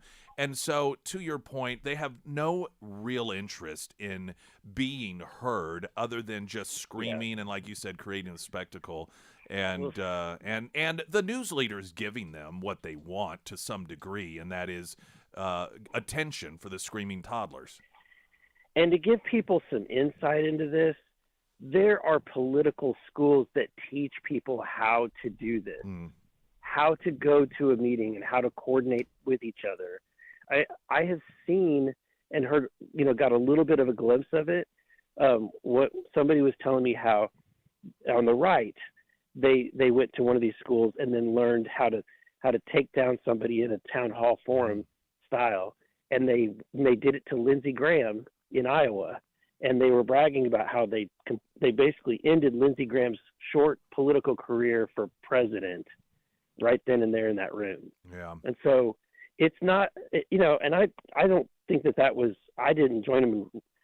To me, that's not a healthy way to do it, but just to give your listeners an insight. And the truth is, the one thing that they did say that I kind of bristled at, they think that when I do a telephone town hall, that I'm not, that I'm filtering questions. And it could not be more opposite. In fact, in our first telephone town hall, I had somebody get through and call me a Nazi, okay?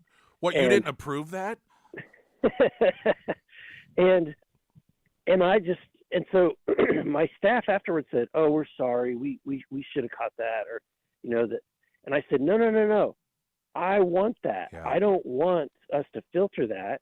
And frankly, when somebody excuse me, but when they make an ass of themselves in front of other people, especially in an audience that we can control, right? Like when in a town hall, that person, when they start becoming, an ass, you have to then, it's a big spectacle. If eventually you have to have them removed just so you can continue the conversation.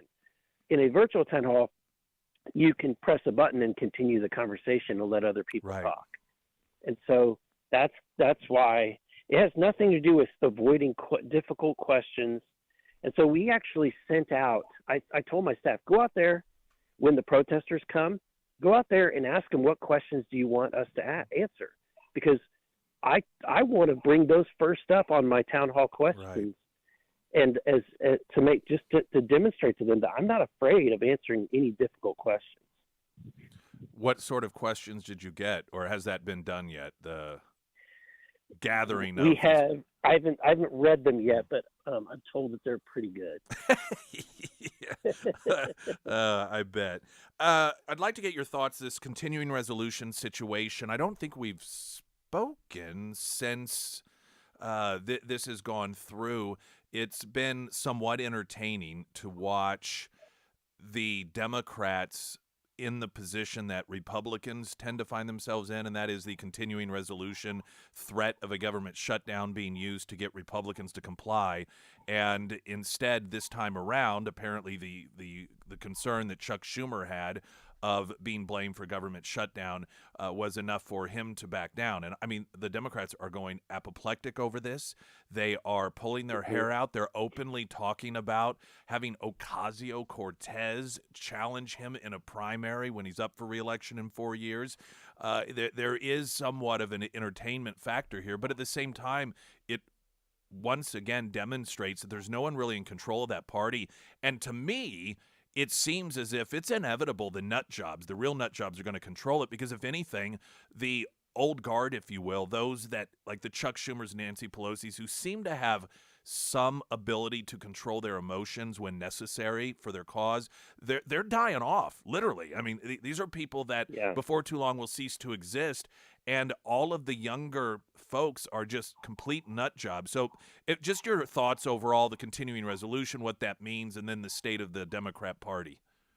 So it just kind of gives you an idea of how big of a deal this CR was, and it's really has to do with more what's going on around it and how the CR could have been used as a leverage against Trump to stop Doge, basically. So I think the Democrats, the reason why they're losing their mind, especially at a high level, but it doesn't translate down to the base, is that their money train is being cut off, and the tools that when they were in power that they used to engender friendships, alliances, to get their things across, not just done in the United States but around the world, and pay off all of their closest friends. And then in some ways, probably, I mean, you don't send $2 billion to Stacey Abrams and not expect that money to somehow flow back into campaign coffers. There's no way. So I think the fact that we found it and are exposing it and are shutting it off and shutting the system down altogether, that's what they're freaking out over. And the only way that they could have stopped that is if during that continuing resolution, in order to avoid the government shutdown, Trump would have had, if he had people like me, Republicans, not 100% unified to do the clean CR, and just the dynamic of having it be clean, put Chuck Schumer just enough in enough of a hot position that he had to take it.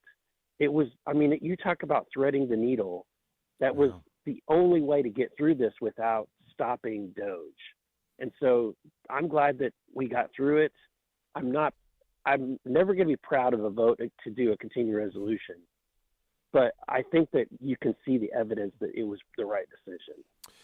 I saw that there was an interview with the Commerce Secretary, and he said that this is his quote, "I know what Trump's goal is. No tax for anybody who makes less than $150,000 a year. That is his goal."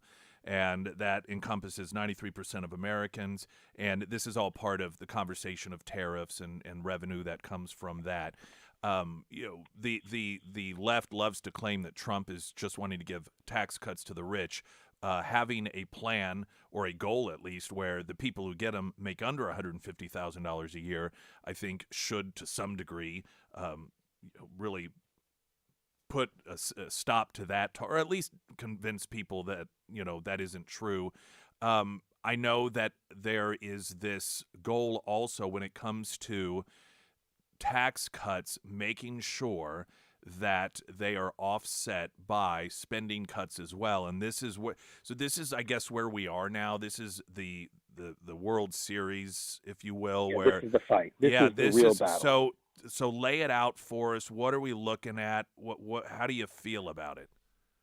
So we and Freedom Caucus have been game steering this for over almost a year, trying to get to this point. And we've been very successful. I wish we could have demanded more in spending cuts, but I think that where we're at is a really, it's amazing. And if it happens, it'll be the first time in U.S. history. But we are, back in December, we negotiated kind of with J.D. Vance and the Speaker that we would raise the debt ceiling, and really the amount of how much you raise it is irrelevant. It's that you're agreeing to raise the debt ceiling, and for what amount of spending cuts did we want out of it? And we, at that time, talked about $2.5 trillion of spending cuts. What we got in place in the reconciliation bill was instructions to the committees, and it has to balance out. So on one side of the scale is the tax cuts. So to extend the Trump tax cuts, there's a cost that comes with it, right? And that is a cost to the deficit, to actually grow the deficit, okay? On the other side of the scale, you've got to shrink the deficit, and you've got to shrink it to the same amount that you're growing it. So that means shrinking it means cutting taxes. So the instructions that are sent to the various committees are saying, you've got to return to us a bill or an amendment that at least cuts, $200 billion from energy and commerce, right? And then it goes on to education and workforce and to oversight committee, on and on. All the committees have instructions to come up with at least a minimum level of spending cuts. And so what we said when we were negotiating what we would vote for, we set a floor of 1.5 trillion. Originally, they were trying to set a floor at about 300 billion. Okay, we said no. We got it up to 7 times that. We said you're going to have to get to 2 trillion if you're going to get to the spending cuts that the tax cuts that you need to make Trump's tax cuts happen. You're going to have to at least get to 2 trillion.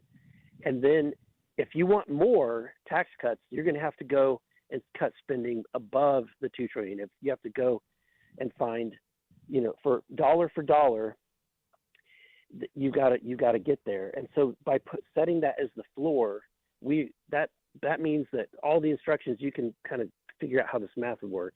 Each committee, the total has to come up with 2 trillion. And as a result, that by nature, you're going to get above $2 trillion in total, right? Because they've got to have enough room to make sure that each committee does their job. And if one committee doesn't do their job and CBO scores it below their threshold, the whole thing falls apart. What's the time frame on this? It's going to be happening in the next month. Okay. So if it doesn't happen in the next month, what happens? Then there's a lot of impetus to get it done in the next month, and before the debt ceiling, we hit the debt ceiling. Yeah. So I think that we've got to definitely finish the whole thing by July. Okay. If we can't finish the reconciliation by July, then we will have to do the debt ceiling in a different tool that will certainly involve Chuck Schumer. He will enact a pound of flesh.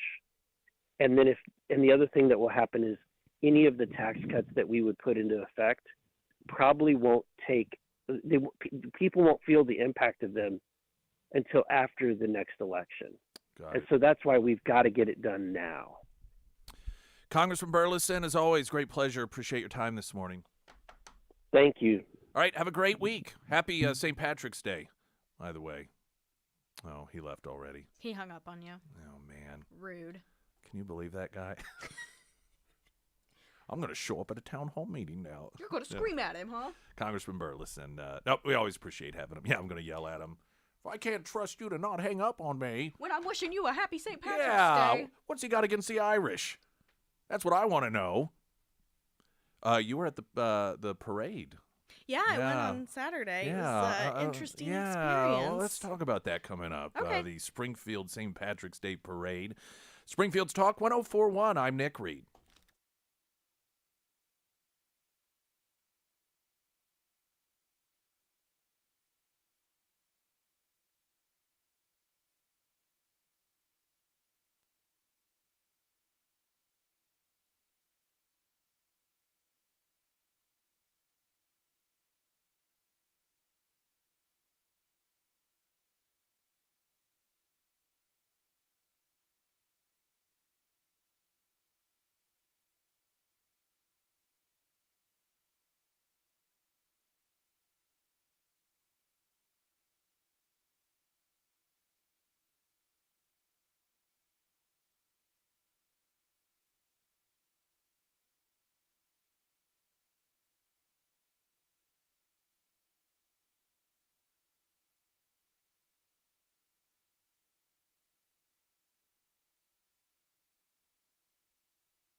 Emily Johnson, House Theory Realty. Emily sold our house for us. She arrived at the very first appointment on time, documentation and recommended pricing, and a marketing plan, full-blown strategy ready to go. It was as easy as pulling a trigger. We had a good offer first day. She continued to navigate us through the rest of the process. She had people who fixed the items that their inspector found, and to my surprise, were principled enough to advise the inspector that he was wrong on a couple of things. Emily could not be more personable or easier to talk to. For all of your home buying needs, your home selling needs, and even if you just want a little bit of advice, what's my home worth? Is this a good time to sell? Is it a bad time for me? That's she's there as a wealth of information to help you make the decision. And then once you decide, if you do, it's the right time to make that move, she's there for you. Emily Johnson, House Theory Realty.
Springfield's Talk 1041, your first alert forecast from Ozarks' first meteorologist Tom Schmidt, sponsored by St. Clair the Ozarks Home Improvements. A red flag warning remains in effect until 8 p.m. tonight. Today we'll see sunny skies throughout the day with a high near 73. Tonight mostly clear with a low around 55.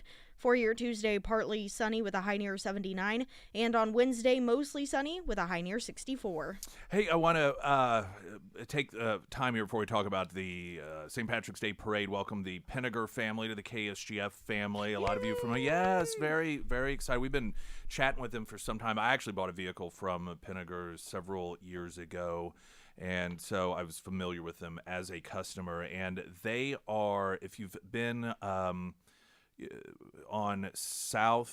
Campbell, just south of Walnut Lawn, and a lot of construction going on there. That is the new, it's going to be a grand opening coming up in April, Pinniger Honda, and I've been talking with them for some time just about amazing incentives that Honda is going to have, and so it really kind of, I don't want to say shocked me, but so still in that mindset of, interest rates so high and cars costing so much because of COVID, and it's kind of hard to believe that we are getting back to some of those real reasonable, situations that a person can get in a brand new vehicle for a reasonable amount of money, and that just seems so far removed. So that is stuff that as we get closer to April, you'll hear about. Of course, they have a number of different locations, but we're particularly in April going to be doing a lot of focusing on the new Pinniger Honda location there on South Campbell. So a big welcome to them. Glad to have them on board as part of the KSGF family. And you went to the St. Patrick's Day Parade. I did. Somebody texted in on the Pyramid Roofing Company talk and text line.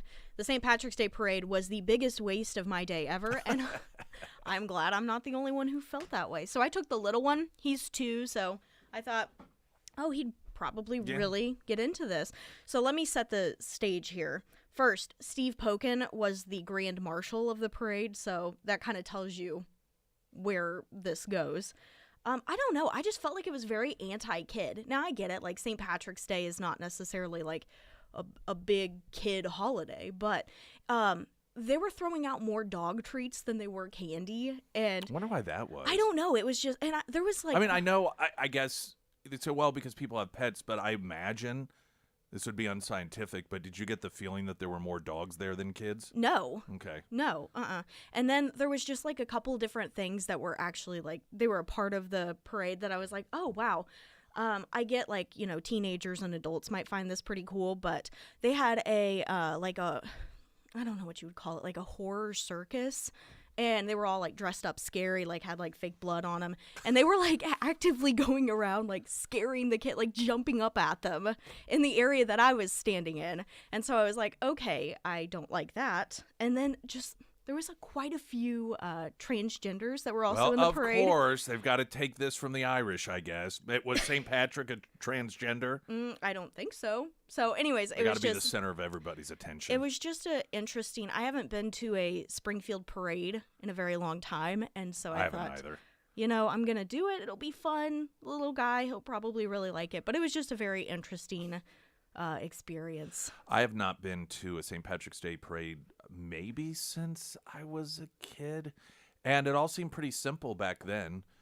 You'd have different organizations that would have St. Patrick's Day themed floats. Oh, yeah. That's all it was. Like, it was just one after another. It was all St. Patrick's Day themed floats, nothing else. Quite a few of them weren't like even themed.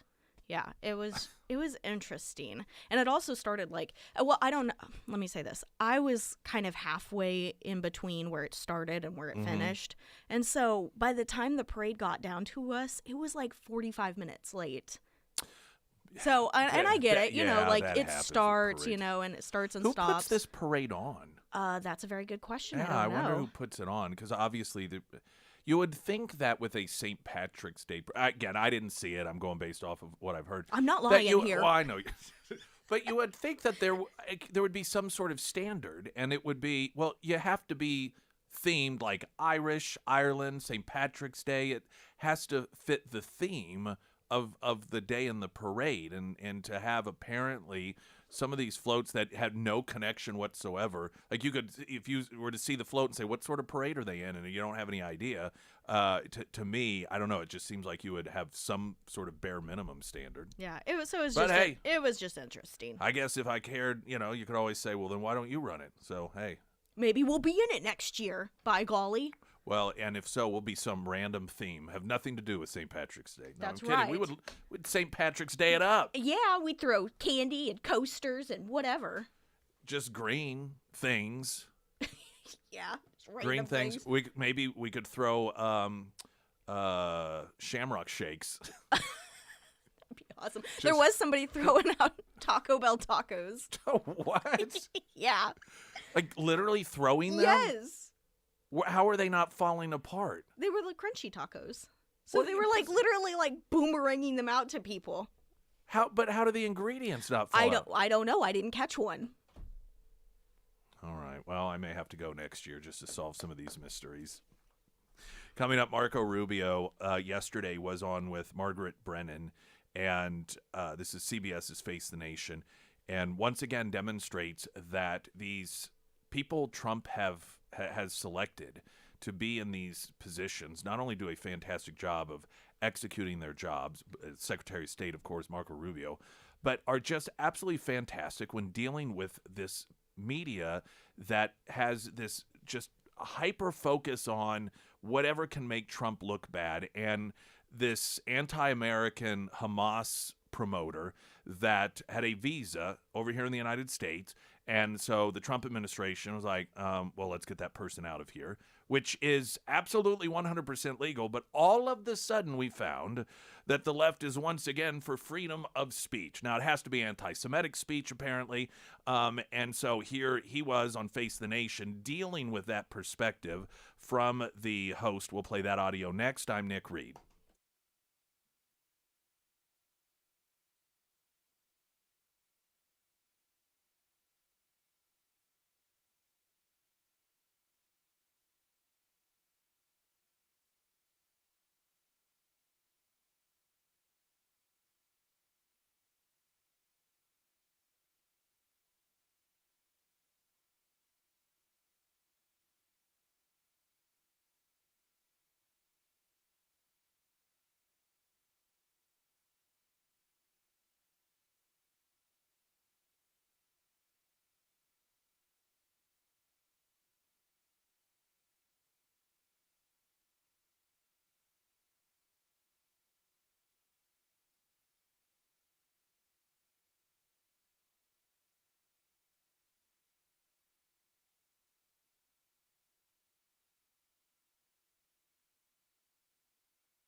All right, now, before I get to this audio. Oh, here we go. What? Well. Oh, here we go. Because clearly somebody, and they're on your side here. Thank you. Doesn't know what they're talking about. Now, first off, when it came to the Shamrock Shake, someone noted that if you did throw out Shamrock Shakes, Mayor McCheese would have to be there. It's true. So regarding your description of somebody throwing out hard shell tacos, Taco Bell, and I was like, how does that work with ingredients not flinging everywhere? So it said the tacos would be in a wrapper so the ingredients don't go flying out. I challenge anyone to go to Taco Bell, buy hard shell tacos in the wrapper, and then throw them to someone and the ingredients not fly out. Okay, but you're not that far away from the people Well, that first are off, watching. you did not say that. You what- said what they do were boomeranging them. Okay, like well, how do you throw a boomerang, huh? Yeah, I challenge someone further to throw a hard shell taco like a boomerang. You're not in a throwing wrap- it 60 miles per hour. Yeah, you do. No, what? Have you ever thrown a boomerang? Yeah, but you're like. I don't think you have. Oh my goodness. I do not think you have ever thrown a boomerang. You throw it relatively like gentle. I'm saying like Nope. boomerang throw. Nope, you do not. You have to throw it hard. And For those who are watching on YouTube Live, you can see my actions here, and you know exactly what I'm saying. you've never thrown a boomerang. You're just saying that you. You can. We should. I challenge anyone to get hard shell tacos from Taco Bell. I know this because I like hard shell tacos. You're not trying to from Taco Bell. pelt somebody in the face with the hard shell taco, Nick. And then then try and toss it to someone. You're gently How many tossing. feet? How many feet away? I don't know. Not that far. From me to you. So what is that? That's much different than throwing like a boomerang. So Okay, then how would you? Okay, now look at me real quick. Just look at me. I don't want to look at you. Then how do you describe this throw? Not like a boomerang. Then That is a toss. Who tosses like that? This is a toss. Oh man. I hope everyone who when this started and you were on her side, you're welcome for coming over to my side now. I don't know what even to say to you. All right, Marco Rubio. Excuse me. Now I want hard shell tacos, but it's not Tuesday. I guess I have to wait till Tuesday. Today's a Shamrock Shake Day. There you go. Somebody said they must have been out of those by the time they got to Park Square. Sorry, I was by Cox. So I remember when I was in, I don't know, it was like 5th, 6th grade and lived in Excelsior Springs. There was I think it was a homecoming day parade maybe, and it was downtown. And there was an area where it took a sharp turn. It just, turned going north and south and then went east, west, or whatever. The parade turn. And there was a huge Ronald McDonald. I don't know if it may have been the Ronald McDonald House. It was this big bus thing, and Ronald McDonald was on the top. And when it turned the corner, a bunch of, in my head, they were football players, threw Big Macs at him. Like they obviously, it was something that they planned out ahead. And I just remember at the whatever age you are in 5th or 6th grade, thinking that was probably one of the funnier things I had seen in my life. That Ronald McDonald up there waving, and all of a sudden these Big Macs, these Whoppers were getting thrown at him. And that's like my first parade memory. Jeff on the YouTube Live, which I'm going to say, yes, this is probably a better description. They said, I think Sarah means an underhanded frisbee throw. Yes. Okay. Okay. Yeah.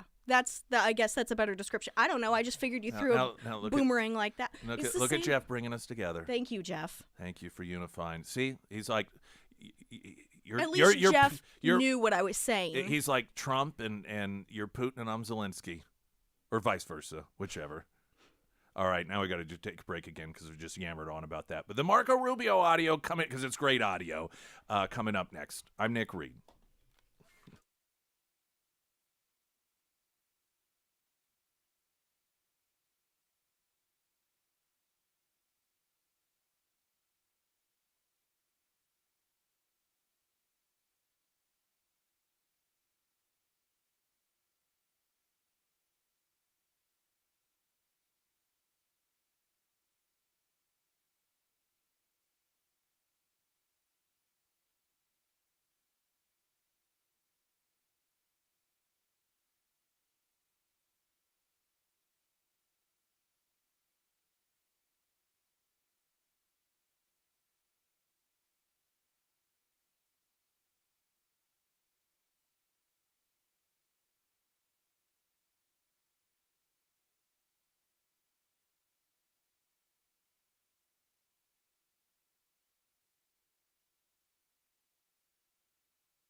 Someone noted that if you throw a taco, it becomes a walking taco.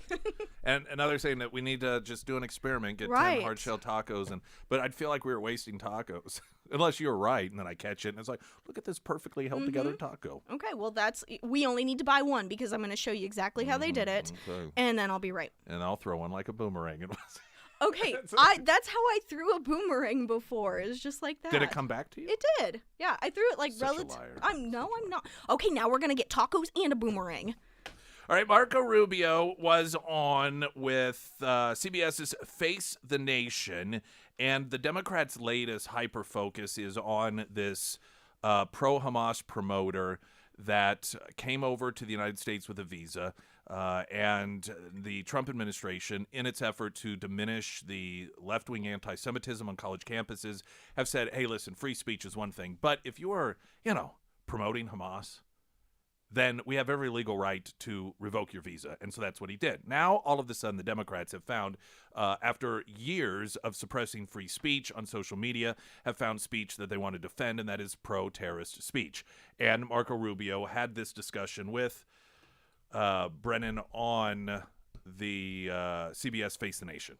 I want to ask you about a decision you made to revoke a student visa for someone at Columbia University this past week. The Wall Street Journal editorial board writes, the administration needs to be careful. It's targeting real promoters of terrorism, not breaking the great promise of a green card by deporting anyone with controversial political views.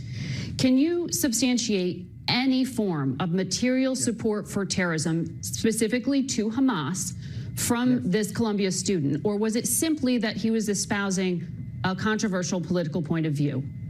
Well, not just the student. We're going to do more. In fact, we every day now we're approving visa revocations, and if that visa led to a green card, the green card process as well. And here's why. It's very simple. When you apply to enter the United States and you get a visa, you are a guest. And you're coming as a student, you're coming as a tourist, or what have you. And in it, you have to make certain assertions. And if you tell us when you apply for a visa, I'm coming to the U.S. to participate in pro-Hamas events, that runs counter to the foreign policy interest of the United States of America. It's that simple. So you lied. You came. If you had told us that you were going to do that, we never would have given you the visa. Now you're here. Now you do it. So you lied to us. You're out. It's that simple. But is there any evidence of a link to terrorism, or is it just his point of view? Yeah, they take over. You should watch the news. These guys take over entire buildings. They vandalize colleges. Intensely. They shut down I'm colleges. asking about the specific justification for the revocation of his visa.